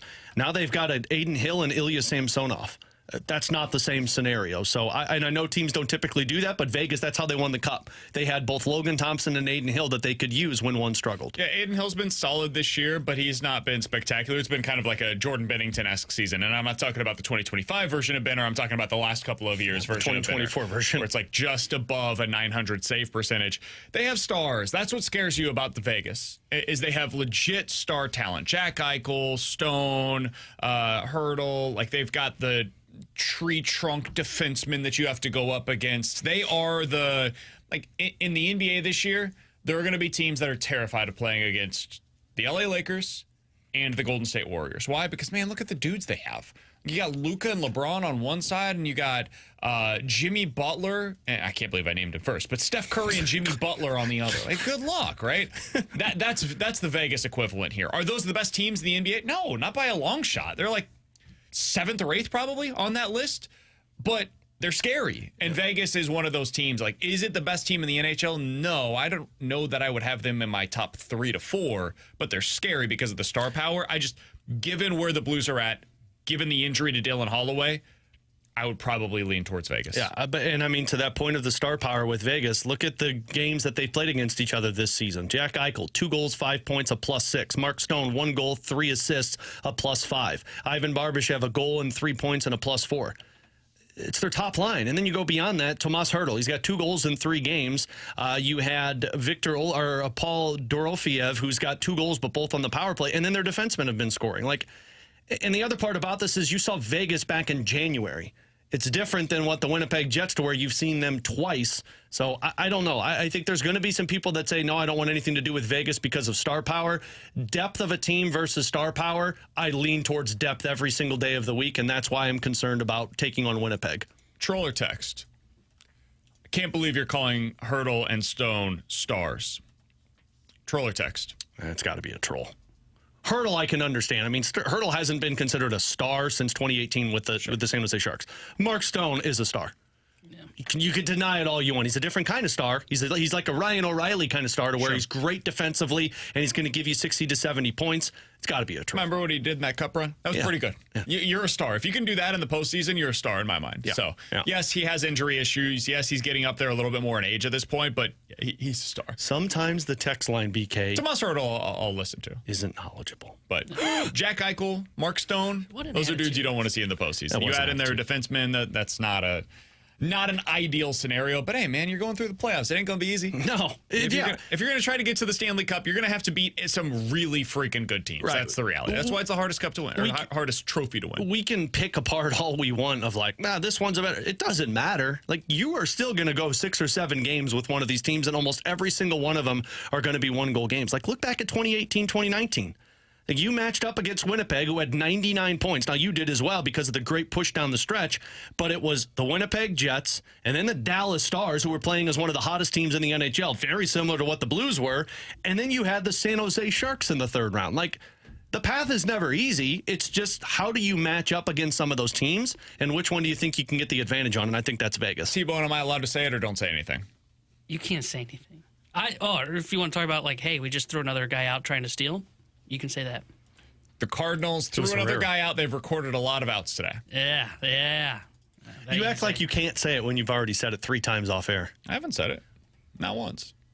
Not one time have I said anything about what Eric Fedde is doing so far today, and he has recorded a lot of outs, and they're through 6 innings. He ain't going the distance. Yeah, I was He's at going like to 90 say, pitches. that pitch count ain't looking too appealing right now. You got to keep him in. Oh, no. Are you? Well, yeah, your bullpen's not very good, so yeah, He's thrown 88 pitches. He's through 6 innings. He has 2 strikeouts, 4 walks, 0 earned runs allowed, and there's another 0. If you think Oliver is keeping him in this game, you don't know him well enough. You at least throw him out there for the 7th. I think they will throw him out there for the 7th. I wouldn't be shocked if they pulled him. It is a 0-0 game. And it's Oliver Marmol. And it's cold. And it's early in the year. And we're worried about our pitching depth. All right. So congratulations to Eric Fedde for making it through 6 no-hit innings. Coming up next, the Trench Repair on ESPN.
With Alex and T-Bone on BK, it's BK and Ferrario here on 101 ESPN. Alex has literally never brought us back to break for the segment, and I was just waiting on Alex. You know what's to bring funny? us back. I turned his mic on first thinking he was bringing us back too for some reason. No, man, I just told you I got a great junk drawer story today. I don't know why, but I was like, Alex, when are you going to bring us in, He man? did stare at me, and I'm like, why are both of you looking at me right now? All right, Alex, what do you have Man, for us today? I'm only the driver of the bus when you're not here. Otherwise, correct. I have to sit in my corner and just respond to Brandon Kiley's comments. Yeah, go over there. It's the short corner, and you can go ahead and take that corner 3. Your entire job, take the corner 3. I've only Drill sat it. there 40% once. of the time, you'll be good. And I lost on the gauntlet when I had to sit back there. And honestly, very uncomfortable spot to sit when you lose at the I gauntlet. used to be over there. It was me and Kevin Wheeler. Wheeler would be right here, where I am currently. I would be over there in that corner. Why we did it that way, I have no idea. maybe Because you that's should- where the producer sat. Maybe you should go back over there, buddy. I should have sat right there where you are. No, you should go back. No, the Wheeler sat here. Wheeler liked to have a lay of the land. You know what? You're right. Wheeler did sit there because Bernie would be in this chair before us. And so he would. You're right. Yeah. I knew Kevin Wheeler, too, at KMOX. That man would just spread out. I'd be in the producers for KMOX. Anyway, I got a list for you guys. The Riz Show was talking about this earlier today, and I was driving in. I was like, just stealing content. Well, it's not We're stealing content from them again. I'm borrowing the content because I thought it was a fun conversation. Technically, I'm stealing the content from BuzzFeed. Okay. It's the 23 fake social rules that should disappear. Okay. So I'm going to just give you some of them, and you let me know if it bothers you or not, okay? Because these are just considered, according to BuzzFeed, society's small annoyances. This one, businesses that require us to use our phones for their apps. Everything from restaurant menus to scan items at the store to open the door. I don't work for you. You don't pay me. I'm not using your app. I'm fine with that. I don't think it's the app though. Like I guess if you have to download the app to do it, that would be Either that annoying, or but I've done the restaurants where they QR tell you codes, to. I've got no problem with that. Oh, see, I don't mind it. I'm not a fan actually of the prefer QR it code in case sometimes. you're in a spot where they don't have great reception. Well, and I don't like the QR code for menus because I want to it's hard to sit there and scroll and you have to click to find. It's like I'd like to have a menu. Yeah, okay. I don't like that. You go. Is this after you've helped JR balance his checkbook? Yeah. Well, technically, I have but Mine's zero just the problems issue with when that whatsoever. it doesn't load well because of reception. That's the only problem I have with it. I feel like I have more issues reading the menu. I know my mom, for example, she can't see in the dark. She has problems reading, so she will use her phone to have it's a always embarrassing flashlight. when I go out to dinner with my dad and my uncles. There's 3 flashlights on when we're in a dark place looking at the menu. Oh. Yeah. Okay, so if that one doesn't get your gears revved up, It did not. what about this one? If one person tells me to smile, I will lose it. You are not owed my happy smiling expression just because I am a human being. I can be whatever I want to be. Have you ever had that where someone tells you to be like, hey, man, you should smile more? I'm generally smiling, so no. I don't think so. Maybe it's just That people does feel like something that is definitely an Alex problem. Maybe though. that's the thing about Yeah, that that one. might be you. I've had that before where it's like, oh, you should smile more. I'll be like, maybe I'm pissed off. Maybe I don't want to smile. Maybe I'm just that guy. Maybe I'm just that All guy. right, next one up. All right, next one up. Let's get into this one. The ones that are considered spicy. Everyone thinks I'm a total jerk and I don't care. Respectfully declining gifts. Why do I have to pretend to like something that somebody gives me that I might just re-gift later? Can't we just say, hey, thanks so much for thinking of me. I don't like candles. Is there somebody else you could give this one to? Okay, this is just a list of somebody that's a jerk. It's not This one guy's an person. There's a a-hole. lot of people. No, I think this one's fair. People get mad if you say I've gotten gifts before and I'm like, I'm never going to use this. Yeah, it's fine. Go ahead and get rid of it whenever you get home. Yeah, I wouldn't say that to their Accept face. the gift, say how appreciative you are, and then go home and say, yeah, we have 7 of these. I don't need it. And then decide what you want to do with it. Coming then. from the guy that won't send his food back if it's the wrong item. Yeah, which is exactly this. Yeah. I would probably tell the person that with gifts, and I don't think he should be frowned upon. This list is playing to you because I'm getting the sense you're a jerk. That is Apparently. honestly one of the rudest things I think I've ever heard. No, I don't think it's if rude. somebody has enough courtesy to give you a gift that is either thoughtful or they just put the time. But I'm into it, helping right? that if it's something that somebody made, I'm not going to be rude. No, but but if you're going to go whatever it is that they spend gave you. money on a candle, I'm going to look at you and say, I am never going to use this. I appreciate you thinking of me. Can you use this instead? But why? Why would you do that? Because they're wasting their money. Well, sure, but they thought that you would like it. Well, you even should if have you known me don't. better. I mean, Sure. what I'm getting a sense is if anybody ever wants to get Alex Ferrario something, it should be like a Visa gift card. Totally, 100%. Otherwise, he'll just potentially throw it right back in your face. I just see And I think there's there's not a rude way to approach that. I think you can. I think it is very rude. I don't I think do so. I too. think you could explain to somebody. If you gate Alex, Put I'm it on gonna a poll. try to help We need you a here. poll. Oh, this is such a If poll you thing. were to do this, like whoever it is that you did this to might never speak to you again, and it would be justified. Wow. That if you is gave me a candle as a unbelievably gift, rude. then that's okay. I don't think What else so. we got? I don't think it is. Okay. Why Put is that it on a poll, BK. Why is it a rule that you can't eat in front of your friends unless they're eating too? Have you ever had that one before? Like you got to wait till You your meal have to wait comes? till everybody has food at the plate or at the table? That one I feel like is depending upon the situation. Like if you have food come to your table and their order was messed up, and so they had to like take it back and it's going to be a minute, I do feel like the rest of the table can go ahead and eat. I think that's fair. If we're just waiting on the server, they were able to bring over, like, we had a big table, we got 6 of us. They brought over 4 plates, and we've got to wait 1 more minute while they go back and get the other 2 plates. I think it's more than fair for us to wait for those 2 plates for them to eat with us. I don't mind that. I would be okay if that one disappeared. Like I can't help. Why do I have to wait another minute while we wait for you? Like if it's family, it's like I guess a rule in my family. Like doesn't matter. I've had those though. Like when you're on dates where you like don't want to be rude and sure that's the worst part. Okay, two real quick ones. That one I don't mind as much though. That one's fair. 2 real quick ones. Small talk. If we're not trying to accomplish something, leave me alone. I'm in on that one. I hate that. Like, I feel actually rude. I feel ruder with that than what I do returning a gift. But when somebody walks by and says, hey, how's it going? And you say, good, how are you? And you just continue to walk by. No, that's fair. I feel like that is just, like, what was the point of that? Oh, that one I don't mind. That one I don't that's mind. fine. I think it's when you get stuck into a conversation where both of you realize this is going nowhere and neither of us want to And be then, in this like, conversation. You're both looking at the ground. Someone goes, so how about the weather today? Exactly. That kind of stuff. Just don't even deal with the that's small fair. talk. You just move off. And then final one, napkins on your lap while you eat. Who cares? It lands on the floor 99 out of 100 times. That one I'm good with. Yeah, I'm good with that one. I had a buddy's dad who every time we went out to eat always tucked it in his shirt. And I'm like, you are a grown man and you are putting a bib on right now. Well, that one I actually understand. That one is more practical because you don't want to get it on your white shirt. Like if you're eating spaghetti, right, for lunch or something, and you have a white shirt on and you don't want that to get splattered on it, I could get that. I just, That's more I practical. just lean forward when I eat to make sure the food goes in my mouth before it goes. slurp it down. The people that eat that sit back in their chair and like, I'm confident in myself. Coming up next, the Cardinals had a no-hitter through 6 innings. And then they decided to pull Eric Fedde from the game. Is this the bounce-back performance we needed from Eric Fedde? We'll talk about it next year on 101 ESPN.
Alex Ferrario with you to tell you about my friends out at Rhino Shield who will fix the exterior of your home. When it looks worn down, when it looks like it's just getting damaged over time, or you get those water stains, those cracks, the paint's chipping off, you need a new look to your home. And look, at this time of the year, you're outside a lot. You're looking at your house, and you want it to look brand new. Heck, we just moved into our home back in 2020, and my wife said, I just don't like the way our house looks. And so we called Darren. I thought I could do this one myself. I'm so glad I talked to Darren, because what he explained to me was when you use paint at the hardware store and do it yourself, you're going to be doing it year after year after year, because that paint is not waterproof. That paint does not have the protection from the UV rays. Rhino Shield's work does, because what it is, it's a ceramic coating that sticks 8 to 10 times thicker than any type of paint that you're going to buy. It's engineered to outlast paint. Plus, it's backed by a 25-year transferable warranty. So give Darren a call today. There have been tons of houses and businesses around the area that have used the coating of Rhino Shields. 877-25-RHINO, 877-25RHINO.com.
I just don't get it. I don't understand it. I'm sure there's explanations for it, Alex, and they'll try to make it make sense. But Eric Fedde was through 6 innings. He had not allowed a hit. He had walked 4, so the command wasn't great today. But some of that is because he's trying to get guys to chase. Only got the 2 strikeouts. 88 pitches through 6 innings, had a no-hitter going, and they decided to pull him. Now, Phil Maton got through the 7th. It wasn't pretty. Hit a guy, allowed the first hit of the game, but he got through the inning. It's unscathed. It's your fault, buddy. Why do you pull Eric Fedde in that spot? Again, he's at 88 pitches. We are in April. It's cold outside. Sure, fine. He's allowed 0 hits. And it's not as if he was getting rocked. Because sometimes, you can be a little fortunate here. No, man. Eric Fedde was just good today. Did not allow hard contact for the most part. Very early on, allowed a little bit of it. But since then, he's really locked in. What am I missing here? You named it. His pitch count was high. It's early in the season. And you don't want to lose this game. And so you're thinking, we'll get Eric Fedde out. We'll make sure that long term he's good to go. We don't overwork him. This 3rd start of the season? Want him to end on a high note, right? After how bad it looked his previous outing. Let's get him out of there and let's let the bullpen do the job. Problem, your bullpen really doesn't do the job very well. Like you just used arguably the best option in your bullpen in Phil Maton. And you got out of it, but good luck the rest of the way. Phil Maton in the 7th. I'm assuming they'll go to a lefty in the 8th because they've got a couple of lefties coming up. It's going to be probably JoJo Romero. And then you've got Helsley, of course, for the 9th. Well, problem. The 8th could get adventurous, man, because you've got Chang at the bottom. They probably will go ahead and pinch hit for him. You've got Pham coming up to start the inning as well. You're certainly not going to want a lefty in that spot. And then you got Sawinski, who, you want a lefty in for that matchup. But then you've got Brian Reynolds and McCutcheon, and here we go. Would have felt better if you had gone for maybe an out or 2 with Fedde in the 7th, and then you bring in Maton to finish out the 7th inning potentially, and then start out the 8th, and now you can go to JoJo if you really need to, or you could just skip him entirely and just finish things off with Ryan Helsley. The problem, too, is you might be going into extras, and your bullpen's already taxed, so maybe you could have squeezed another inning out of Eric Fedde to at least keep this thing close. That's what I'm saying. At a minimum, you squeeze out another out or 2. From him. And that allows you to piece this together. Maybe you end up with 4 outs in this spot by Phil Maton. He's somebody that can do that. He's done it in the past in his career. And you end up with those final 3 outs with Ryan Helsley. I don't know. It doesn't make sense to me. I don't like it. Yeah, I think this is the classic Ali Marmoles, like he said before, saving bullets for Eric Fedde later in the year, which I hate that. I mean, he used that excuse a lot with Sonny Gray last year early on. I hate that because you got to play for the here and now. I mean, you look at the Cardinals. Yesterday with Sonny. Exactly. Oh, don't even get me started. 75 pitches. What the bleep 71. Is that? Even worse. Paul Skeens, who's with that organization for more years, is younger and is the best arm in baseball, threw 100+ in the same cold yesterday. Just ridiculous. But anyways, I digress. And Mitch Keller's going to go 8 innings for him. And the stud. The reason I bring that up is I hate that whole argument. Ali Marmoles used that in past, and I'm sure that's going to be part of the thinking here. Is hey, we're saving bullets for later in the year, dude. Maybe you and I have seen the last 2 years differently at the end of the year because you fall apart and those bullets that you saved didn't matter. You need those right now, and I agree with you. I don't know how you can trust anybody in this bullpen outside of Maton, Leahy, who's probably unavailable today, and Helsley. Those are the 3 guys that you can trust right now, and outside of that, you just created an adventure because you decided to pull Fedde a little too soon. 314-399-9646 is the Air Comfort Service text line. We got a couple of texts to respond to here from the 573. Why does it feel like we critique everything that Ollie does, but I feel like we never did this with prior managers? I don't know if you were around for Mike Matheny's era, but I can promise you, there was far more critiquing of Mike. There was every bit as much critiquing with Mike Matheny as there is right now with Ollie Marmol. But a big part of it is just the winning, right? Brandon critiqued Mike Schilt all the time, too. Sure.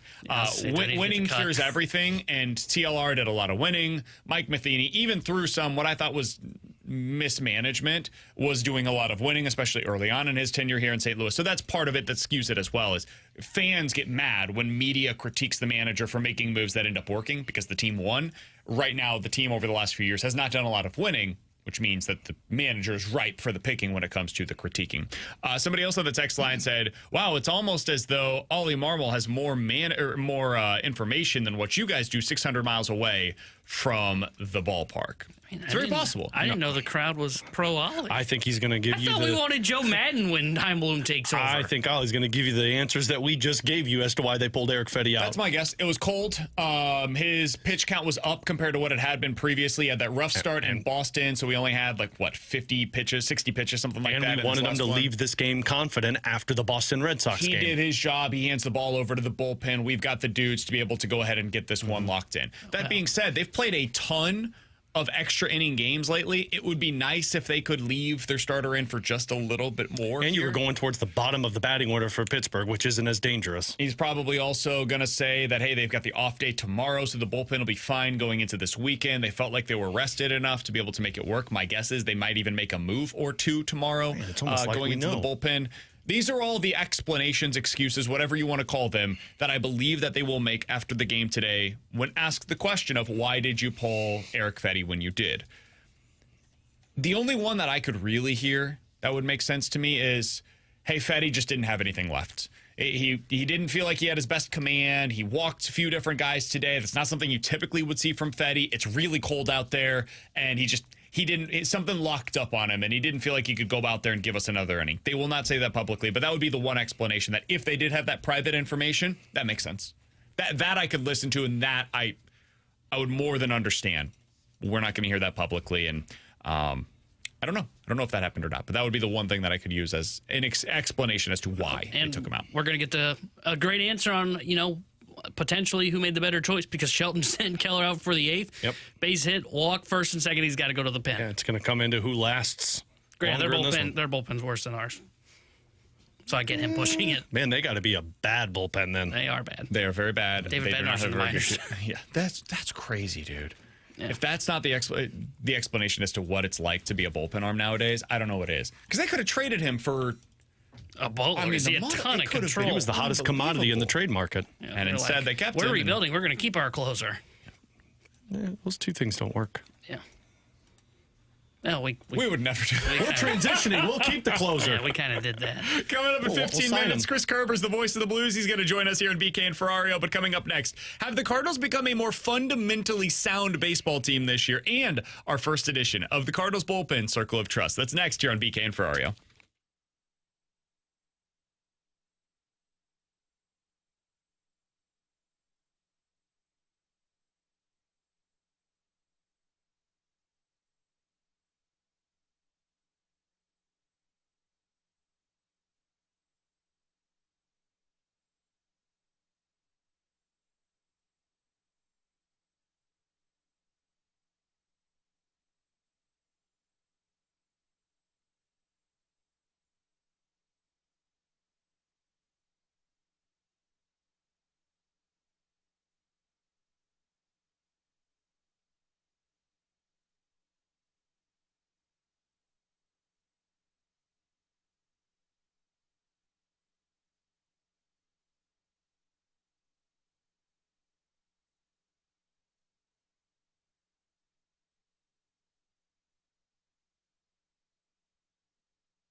All right, a little bit of news pass along, Alex. This comes from CBS Sports. JT Toppin, one of the best players on Texas Tech, an NBA prospect, has decided he's going to be back at Texas Tech next year for his junior season. Now, this was a bit of a surprise, but it makes some sense. It has now been reported that he should make roughly $4 million to return next season in NIL funds. Alex, this is the kind of thing that I think is actually good for college basketball. Now, is it good for a college player to make $4 million? Is it good that this was publicized? I think there's a conversation to be had, and we've had those conversations. That being said, holy crap, what just happened? The catcher ran into, is that the third baseman? Yeah. The third baseman ran into the maybe. catcher for a pop fly by home plate for Pittsburgh. They dropped the ball, but then the pitcher picked up the ball and tagged Thomas Ajacey out. That was insane. It was the most Pirates play you would ever see. But the Pirates were in the middle of the baseline, so Ajacey had to dance around them to get to home plate. And by that time, interference? I don't know. I would imagine they're I don't going think so because they were going for the ball. Yeah, and they both collided and fell. Yeah, so it's but not when like they fell, they weren't going for the ball. Yeah, That's but they didn't interference. knock Sajasi over. Sajasi held up, and then The same team that brought you the, hey, we're going to run at Javi Baez, who's running to first base to tag him, and then screwed that up and allowed us to run to score, just brought you if that. anything, Sajasi screwed that up. Don't wait. Just jump over the guys that just collided and dived to home plate. Yeah, Get in the dog pile. Just jump on top of them and score, man. It was a loose baseball. All right, so anyways, JT Toppin's coming back next year. He's going to make $4 million. This is good for college basketball. These are the kinds of guys Pirates were tackling each other that you want to see returning for their final seasons, their junior seasons, etc. It's better for everybody involved, including, honestly, for Toppin. He's not a top 15 prospect in the draft or anything. He's not a lottery pick. He's just a really good college basketball player, and those guys sticking for longer is, in my opinion, better. All right. What just happened with Thomas Ajacey? Why did he do that? That was some really bad base running overall in that inning, and we were supposed to talk here about the Cardinals becoming more fundamentally sound. All right, the Pirates are not you guys want to fundamentally dust sound. off the old circle of trust intro then? Yeah, let's go. That was, like I said, yes, Pittsburgh screwed that up, but Sajasi stopping, it's like, This is hey, truly man, what jump I saw. over. As you were talking about Toppin, I turned around and saw 3 Pirates laying on the ground. Sajasi doing like a silhouette to avoid all of them, and then getting tagged, and then everybody. All right, they're showing the here we go. replay now, so I'll finally be able to see it. Yeah, third baseman runs in. So it was a pop. Oh, no, it was the first baseman.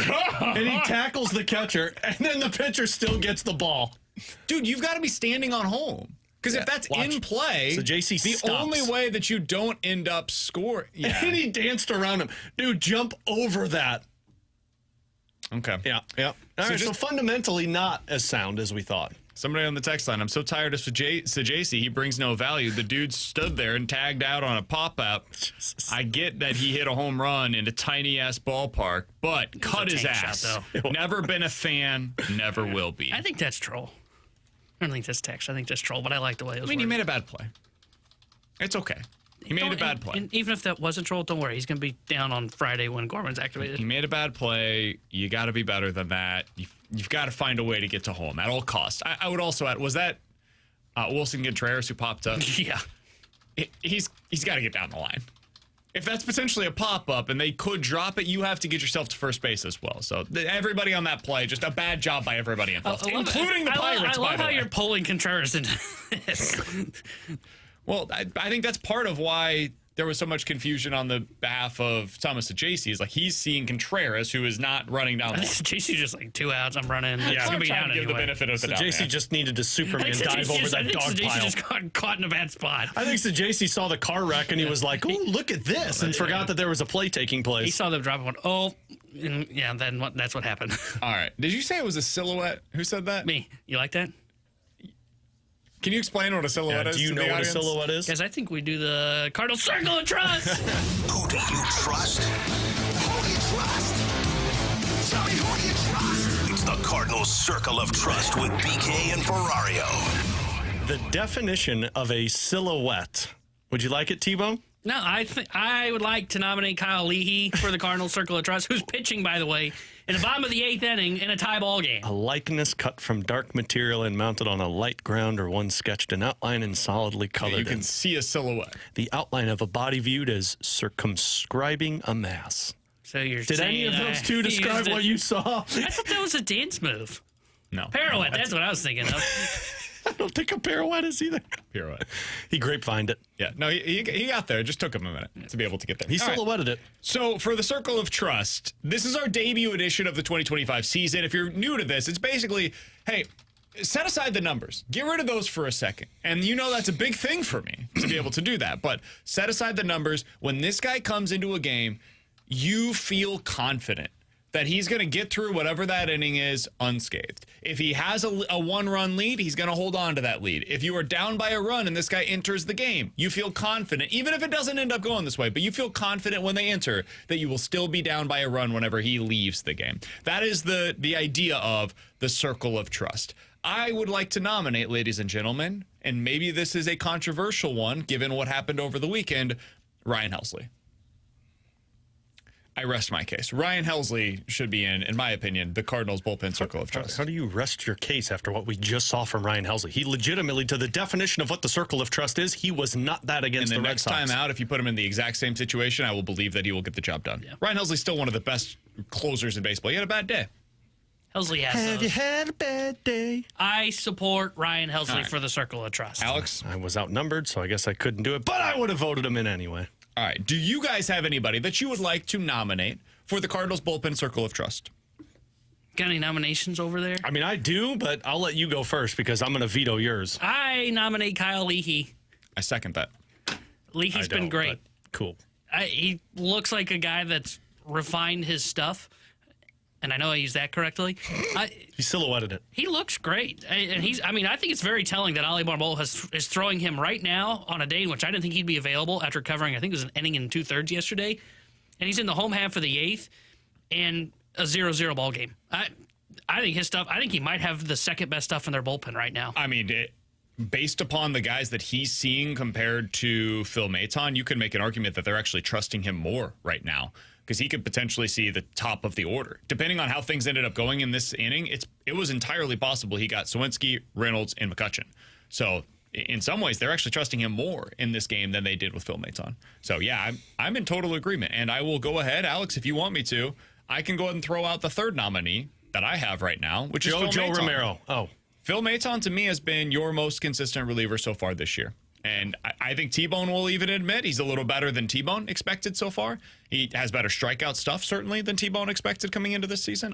Phil Maton's been great. That was the one that I was going to nominate. He's been the one that, I don't get nervous when he steps to the mound. And as much as I like Leahy and what he's done so far, I still don't know what he is. And so that's why it's hard for me to sit there and be like, yeah, I feel comfortable with him out there.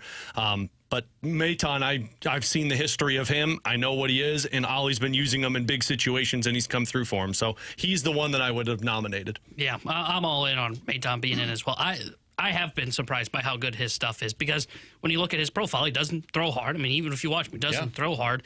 And yet he still gets a ton of swing and miss. So I've been pleasantly surprised by Phil Maton. So I'm in on putting him in the Circle of Trust. Do we have anybody else that we want to throw into the Circle of Trust? Any other nominees for the bullpen Circle of Trust? Chris Roycroft, John King, Jojo Romero, Steven Matz, Ryan Fernandez. Anybody else that you'd like to throw in? Nope. T-Bone? I thought about Matz, He's thinking about it. I thought about Matz, but he's like more of a starter. So I don't know if the hybrid guy can get in. No. Yeah, I do feel like it goes a little bit against the heart of what this is supposed to be. So I think we've got three. Ryan Helsley, Kyle Leahy, Phil Maton. I think that is our debut edition of the Cardinals Bullpen Circle of Trust. We'll do this again in about a month. See where we're at that point in time. My guess is those three will still be in, and we'll add one or two. I bet you we'll have one or two more that you will add into the Circle of Trust. My guess is we will be taking out one of that Circle of Trust the next time we do this. My favorite memory from the Circle of Trust is the very first one when we put Tyler Webb in. That was a good one. That was a BK one because I was against it. I and BK was like, oh, I'm the third vote. He goes in. Coming up next, Chris Kerber, the voice of the Blues here on BK and Ferrario.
Hey, listen, when it comes to unmatched service and expertise, Classic Air Care is the HVAC provider that you and your neighbors depend on.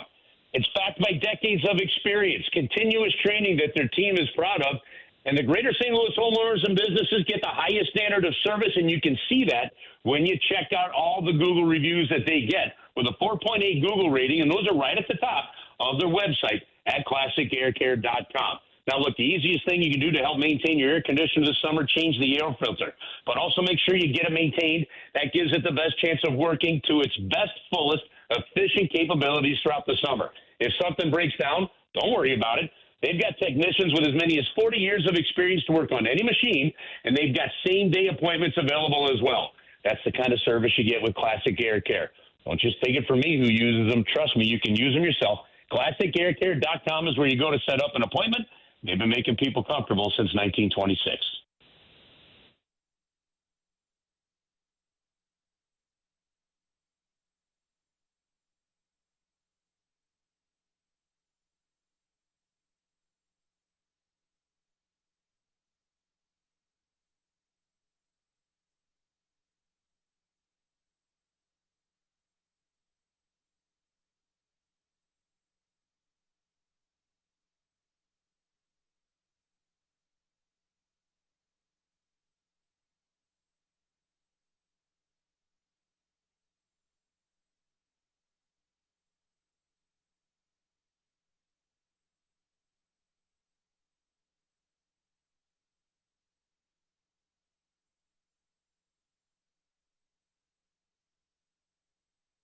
Tanner Hendrickson here with a Sports Center update brought to you by Saliga Heating and Cooling. Cardinals currently in action taking on the Pittsburgh Pirates, and they are tied at 0 in the top of the ninth inning. We'll keep you updated on the Cardinals game throughout the day here on 101 ESPN. Blues back in action tonight as they visit the Edmonton Oilers. Well, pregame coverage starting at 8 o'clock with Alex Ferrario, then puck drop at 9 o'clock with the voice of the Blues, Chris Kerber. This Sports Update is brought to you by Saliga Heating and Cooling, an independent American Standard heating and air conditioning dealer.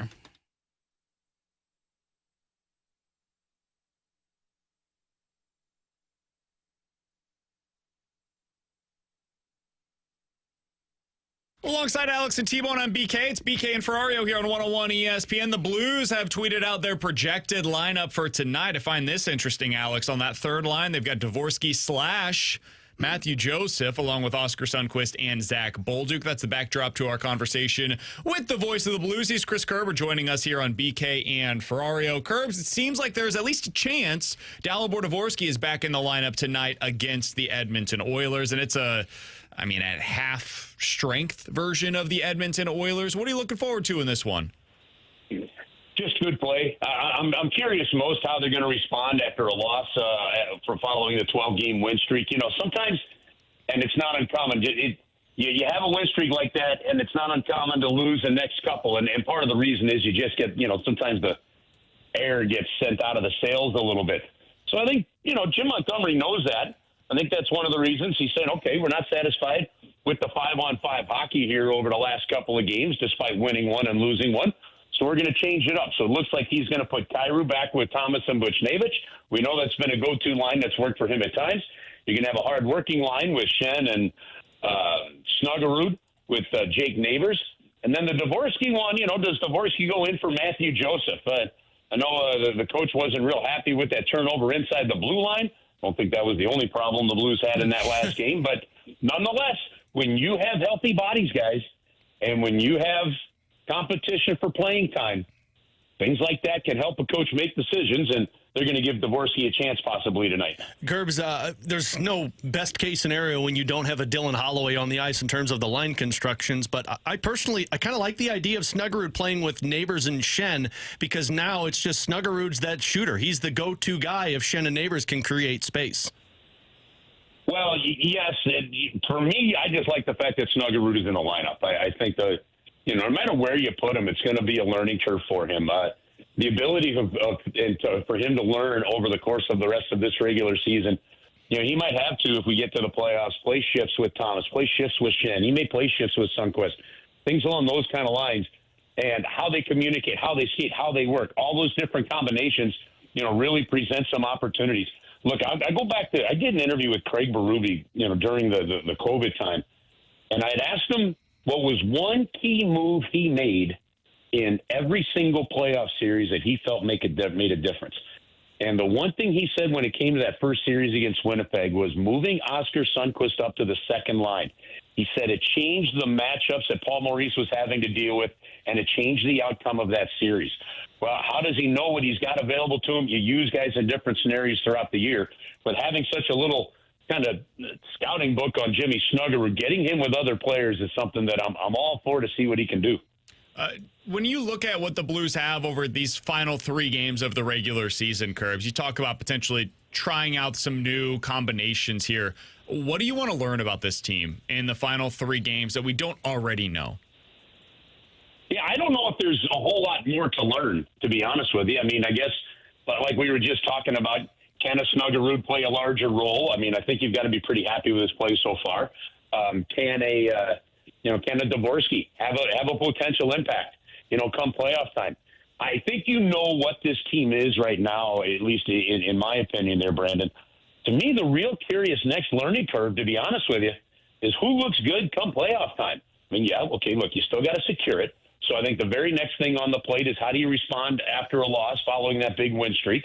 So you may lose tonight, I don't know, but how do you play is going to be the real big key.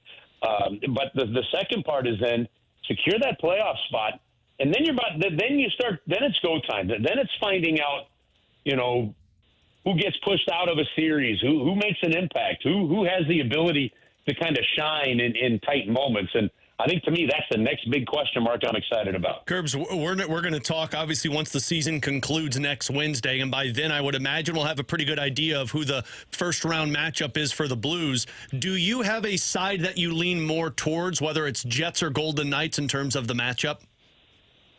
No, and boy, did Dallas really screw one up last night, huh? Holy smokes, I don't know if you guys saw that thing, but my gosh, was that amazing. Yeah, they've gone the opposite direction down the stretch. Yeah.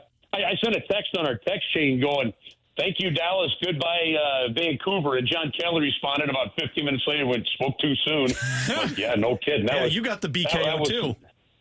Yeah, that was something else there. But listen, Alex, if I look to break it down, do I have a one preference or another right now? No, I don't. I think Vegas has more dynamic offensive players, in my opinion. They've got the Jack Eichels that can make a real big difference for you, and Vegas has a larger defense. When I talk about can somebody push another team out of a series, large defense, as we know, skilled defense and deep defense, which Vegas has, can wreak havoc on forwards. I don't think Winnipeg has as big of a defensive group, right? But they've got a better goalie than Vegas does, in my opinion. And they've also got sized up front, which has wreaked some havoc on the Blues. So this one to me is, you know my favorite line. Picking a poison still means you're picking a poison, right? It's just I just don't know with this team yet which dynamic, kind of the grinding style of the Canucks, or I'm sorry, of the Jets versus and then the one thing about Vegas, their pedigree is what it is, and that's got to count for something. So that one. But then again, they played Vegas really, really well. Mm-hmm. This team has stepped up to those challenges. So, I mean, that's why every time I flip the coin, it lands on its edge. Hey, one more, Curves, because we got into this on pregame the other night, and it didn't have a whole lot of time to really get into it. I am curious, do you think that we could see Jim Montgomery use both goaltenders in the playoffs? This is such a fascinating question. I mean, I love this question. I love this debate. Your gut's going to say, well, yes, at some point you probably could, depending on how a game or so goes. Traditional, hockey tells you it's going to be Binnington's net. You're going every other day. But with the way the Blues have used these goaltenders, and Hofer's been pretty good against Winnipeg. We saw Pittsburgh. Pittsburgh won 2 Stanley Cups, pretty kind of using one goalie at the beginning and then the other goalie for the rest. And I know Fleury got hurt for one part of one of it, but look. I think I love the question. I think it's a fascinating topic, but please don't anybody misunderstand me. Jordan Binnington is the go-to guy, and he's the guy I'm starting every playoff game that I can. I do think that if you do sense a fatigue, and depending on how certain things are going, you might be able to put Hofer in and spell Binnington a little bit there. But I talked to a goalie coach earlier this year, and he said it would take amazing guts for a head coach to say, and they were using Boston as an example last year, right? Do you alternate your goalies in a playoff series like you alternated them all season long?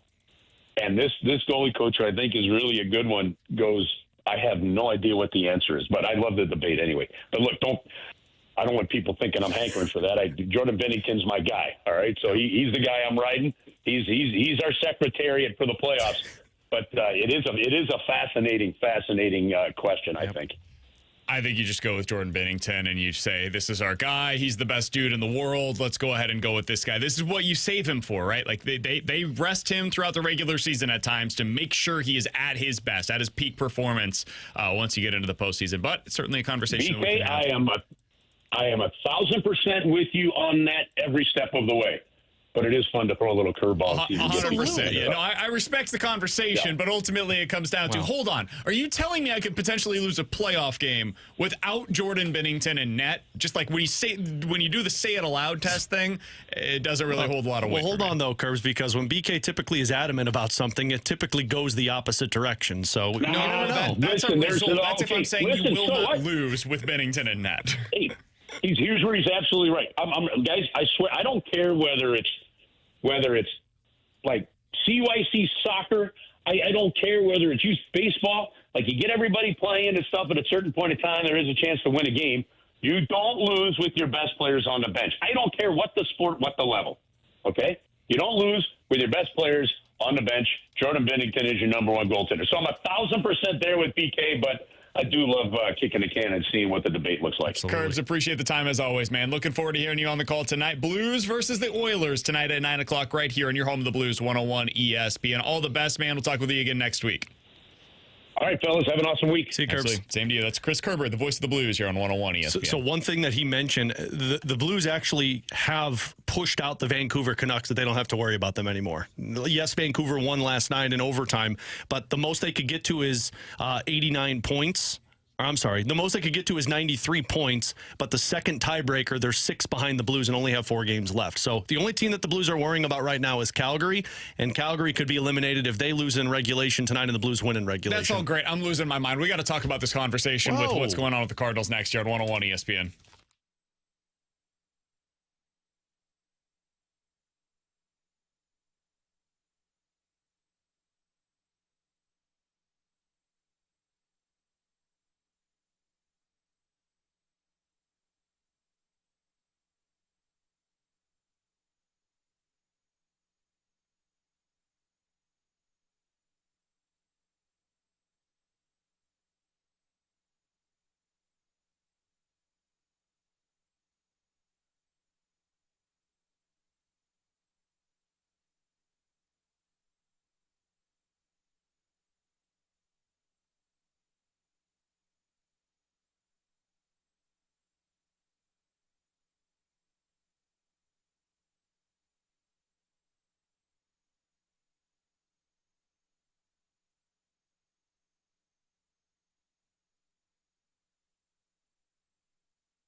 Alongside Alex and T-Bone, I'm BK. The Cardinals are not doing well right now. What?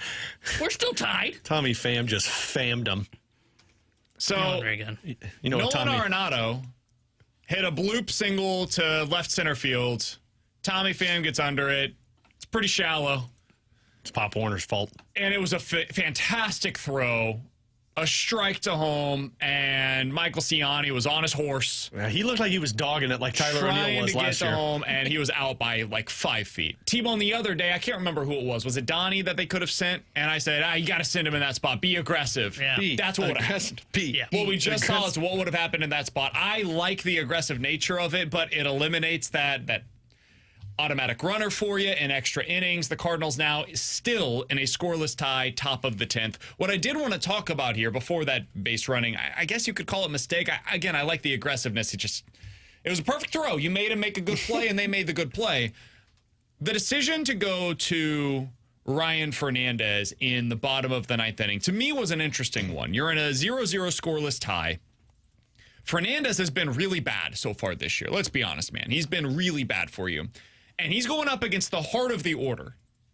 He had McCutchen, Bart, Hayes, Rodriguez. That was the heart of the order for the Pittsburgh Pirates. Now, it's not as imposing as going up against, Mookie Betts and Shohei Ohtani and Freddie Freeman.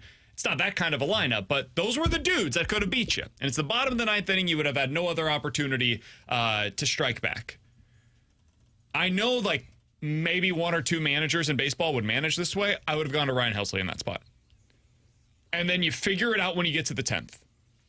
Because you're still going to have to go to the guy, most likely, that you just went to maintain that lead in the 9th. You're still going to have to go to them later. So this argument of you want your best dude to close it down. Yeah, I want my best dude to keep this game going so I can get to the 10th inning. But who do you want with a guy at second base and nobody out? Sure, I've got to get there. I've got to get there But first. you did. But it's harder to... Yes, we're playing the results now. We've seen, Fernandez came in. He ended up getting out of the inning. But there is no guarantee he does. Also, the guys that are coming up in the 10th, if I were to get there, means that you did not allow a run in the 9th, which means you're going to the bottom of their order, which means that you're seeing less fearsome hitters coming up in the 10th. And by the way, I'm not sure they're going to Helsley here. So let's say I can't wait to find out. Yeah, that's going to be wild. I hope we're still on so there. let's say they still would have used Helsley. Would you have used Leahy instead of Fernandez and used Fernandez earlier in Leahy's spot? No, I would have. You just would have put Helsley in there. I would have left in Fedde longer. The Fedde decisions had that buys me a couple of outs. Honestly, this is. Oh, yeah, it's JoJo. Oh, God. Joe. Yeah, I'm not surprised. Joe. There's a lefty lane coming up. It makes sense that they would go to him here. Also, this is part of the decision. See, this. I can't believe this. Well, you're going to lose the series because of it. This is the decision for me where I think I disagree with it. I don't mind hey, I'm going to save Helsley for the 10th. Yeah, because I'm it's fine with harder that. for the Pirates to score in the bottom of the 9th with nobody This is on. part of that decision, though, because you have to know the lefty lane's coming up. And this is a possibility. So you've got to get to the 10th inning. The best way to do so, I have to manage for the situation that's in front of me, not the situation that could come. But that situation that could come should play into your decision that is right now. This was always a very real possibility, is that you would go to JoJo here, Helsley in the 9th, and then if you end up getting to the 11th or whatever, now I go to Ryan Fernandez. Yeah, but I'm not trusting Fernandez late in innings. I'm not doing it. You just did. You just trusted him to get you to the 10th. They had nobody on with 3 outs to work with. I'm not going to trust him with a guy at second and nobody out. He has not gotten that opportunity. But your belief has to be in that spot. You're getting that runner in as well. See, well, this is where my belief in it is, okay, it's harder for the Pirates to score with nobody on in the bottom of the 9th. We go to the 10th, we're going to score a run because the odds tell you you're going to score. Now, they screwed it up because Pop Warner had a bad read and sent the runner in. When you don't score, now to me, you need your best pitcher with the winning run in scoring position. That's when I would turn to Helsley because I'm okay with saving him for the 10th inning. But now is the spot. I don't care that there's the lefty lane now. You've got to contain the damage right now because otherwise you're going to not. And this is the easier situation for them to score. And they just moved the runner over to third. Exactly. Now it takes a sac fly to win it. And Tommy Pham is coming up to the plate, who's excellent And against, they walked him. And they walked against him. left-handed Which is pitchers. smart. It is. You've got IKF coming up next. He is, I would assume, better against lefties. I haven't seen his numbers from a year ago, but he's a right-handed hitter. So now you've got this as well. It all goes back to the Fedde decision. It does. You should have went one more inning with Fedde, and you shouldn't have worried. Mitch Keller went an extra inning for the Pirates, and Fedde didn't, and look at where the Pirates are at Somebody right now. said, who cares? It worked, and the Cardinals still won today. Yeah! They did? They did. Oh, we must be watching. We're 2 minutes behind. Oh. Yeah, we're 2 minutes behind. Damn, They're I gotta in know how Pittsburgh. JoJo gets out of this mess. It's just this is the kind of, it is literally the Phillies game one all over again. Great offense, though, right, guys? Because in that game, know if you if it's that remember, they did the same thing where they pulled the starter early, and then it leads to this. All right, with Alex and T-Bone, I'm BK. If you guys missed anything from today's show, be sure to check it out on the podcast page, 101ESPN.com, the free 101 ESPN app. It's all sponsored by Schaefer Door Company. We'll talk to you guys tomorrow at 11 a.m. The Fast Lane's coming up next here on 101 ESPN.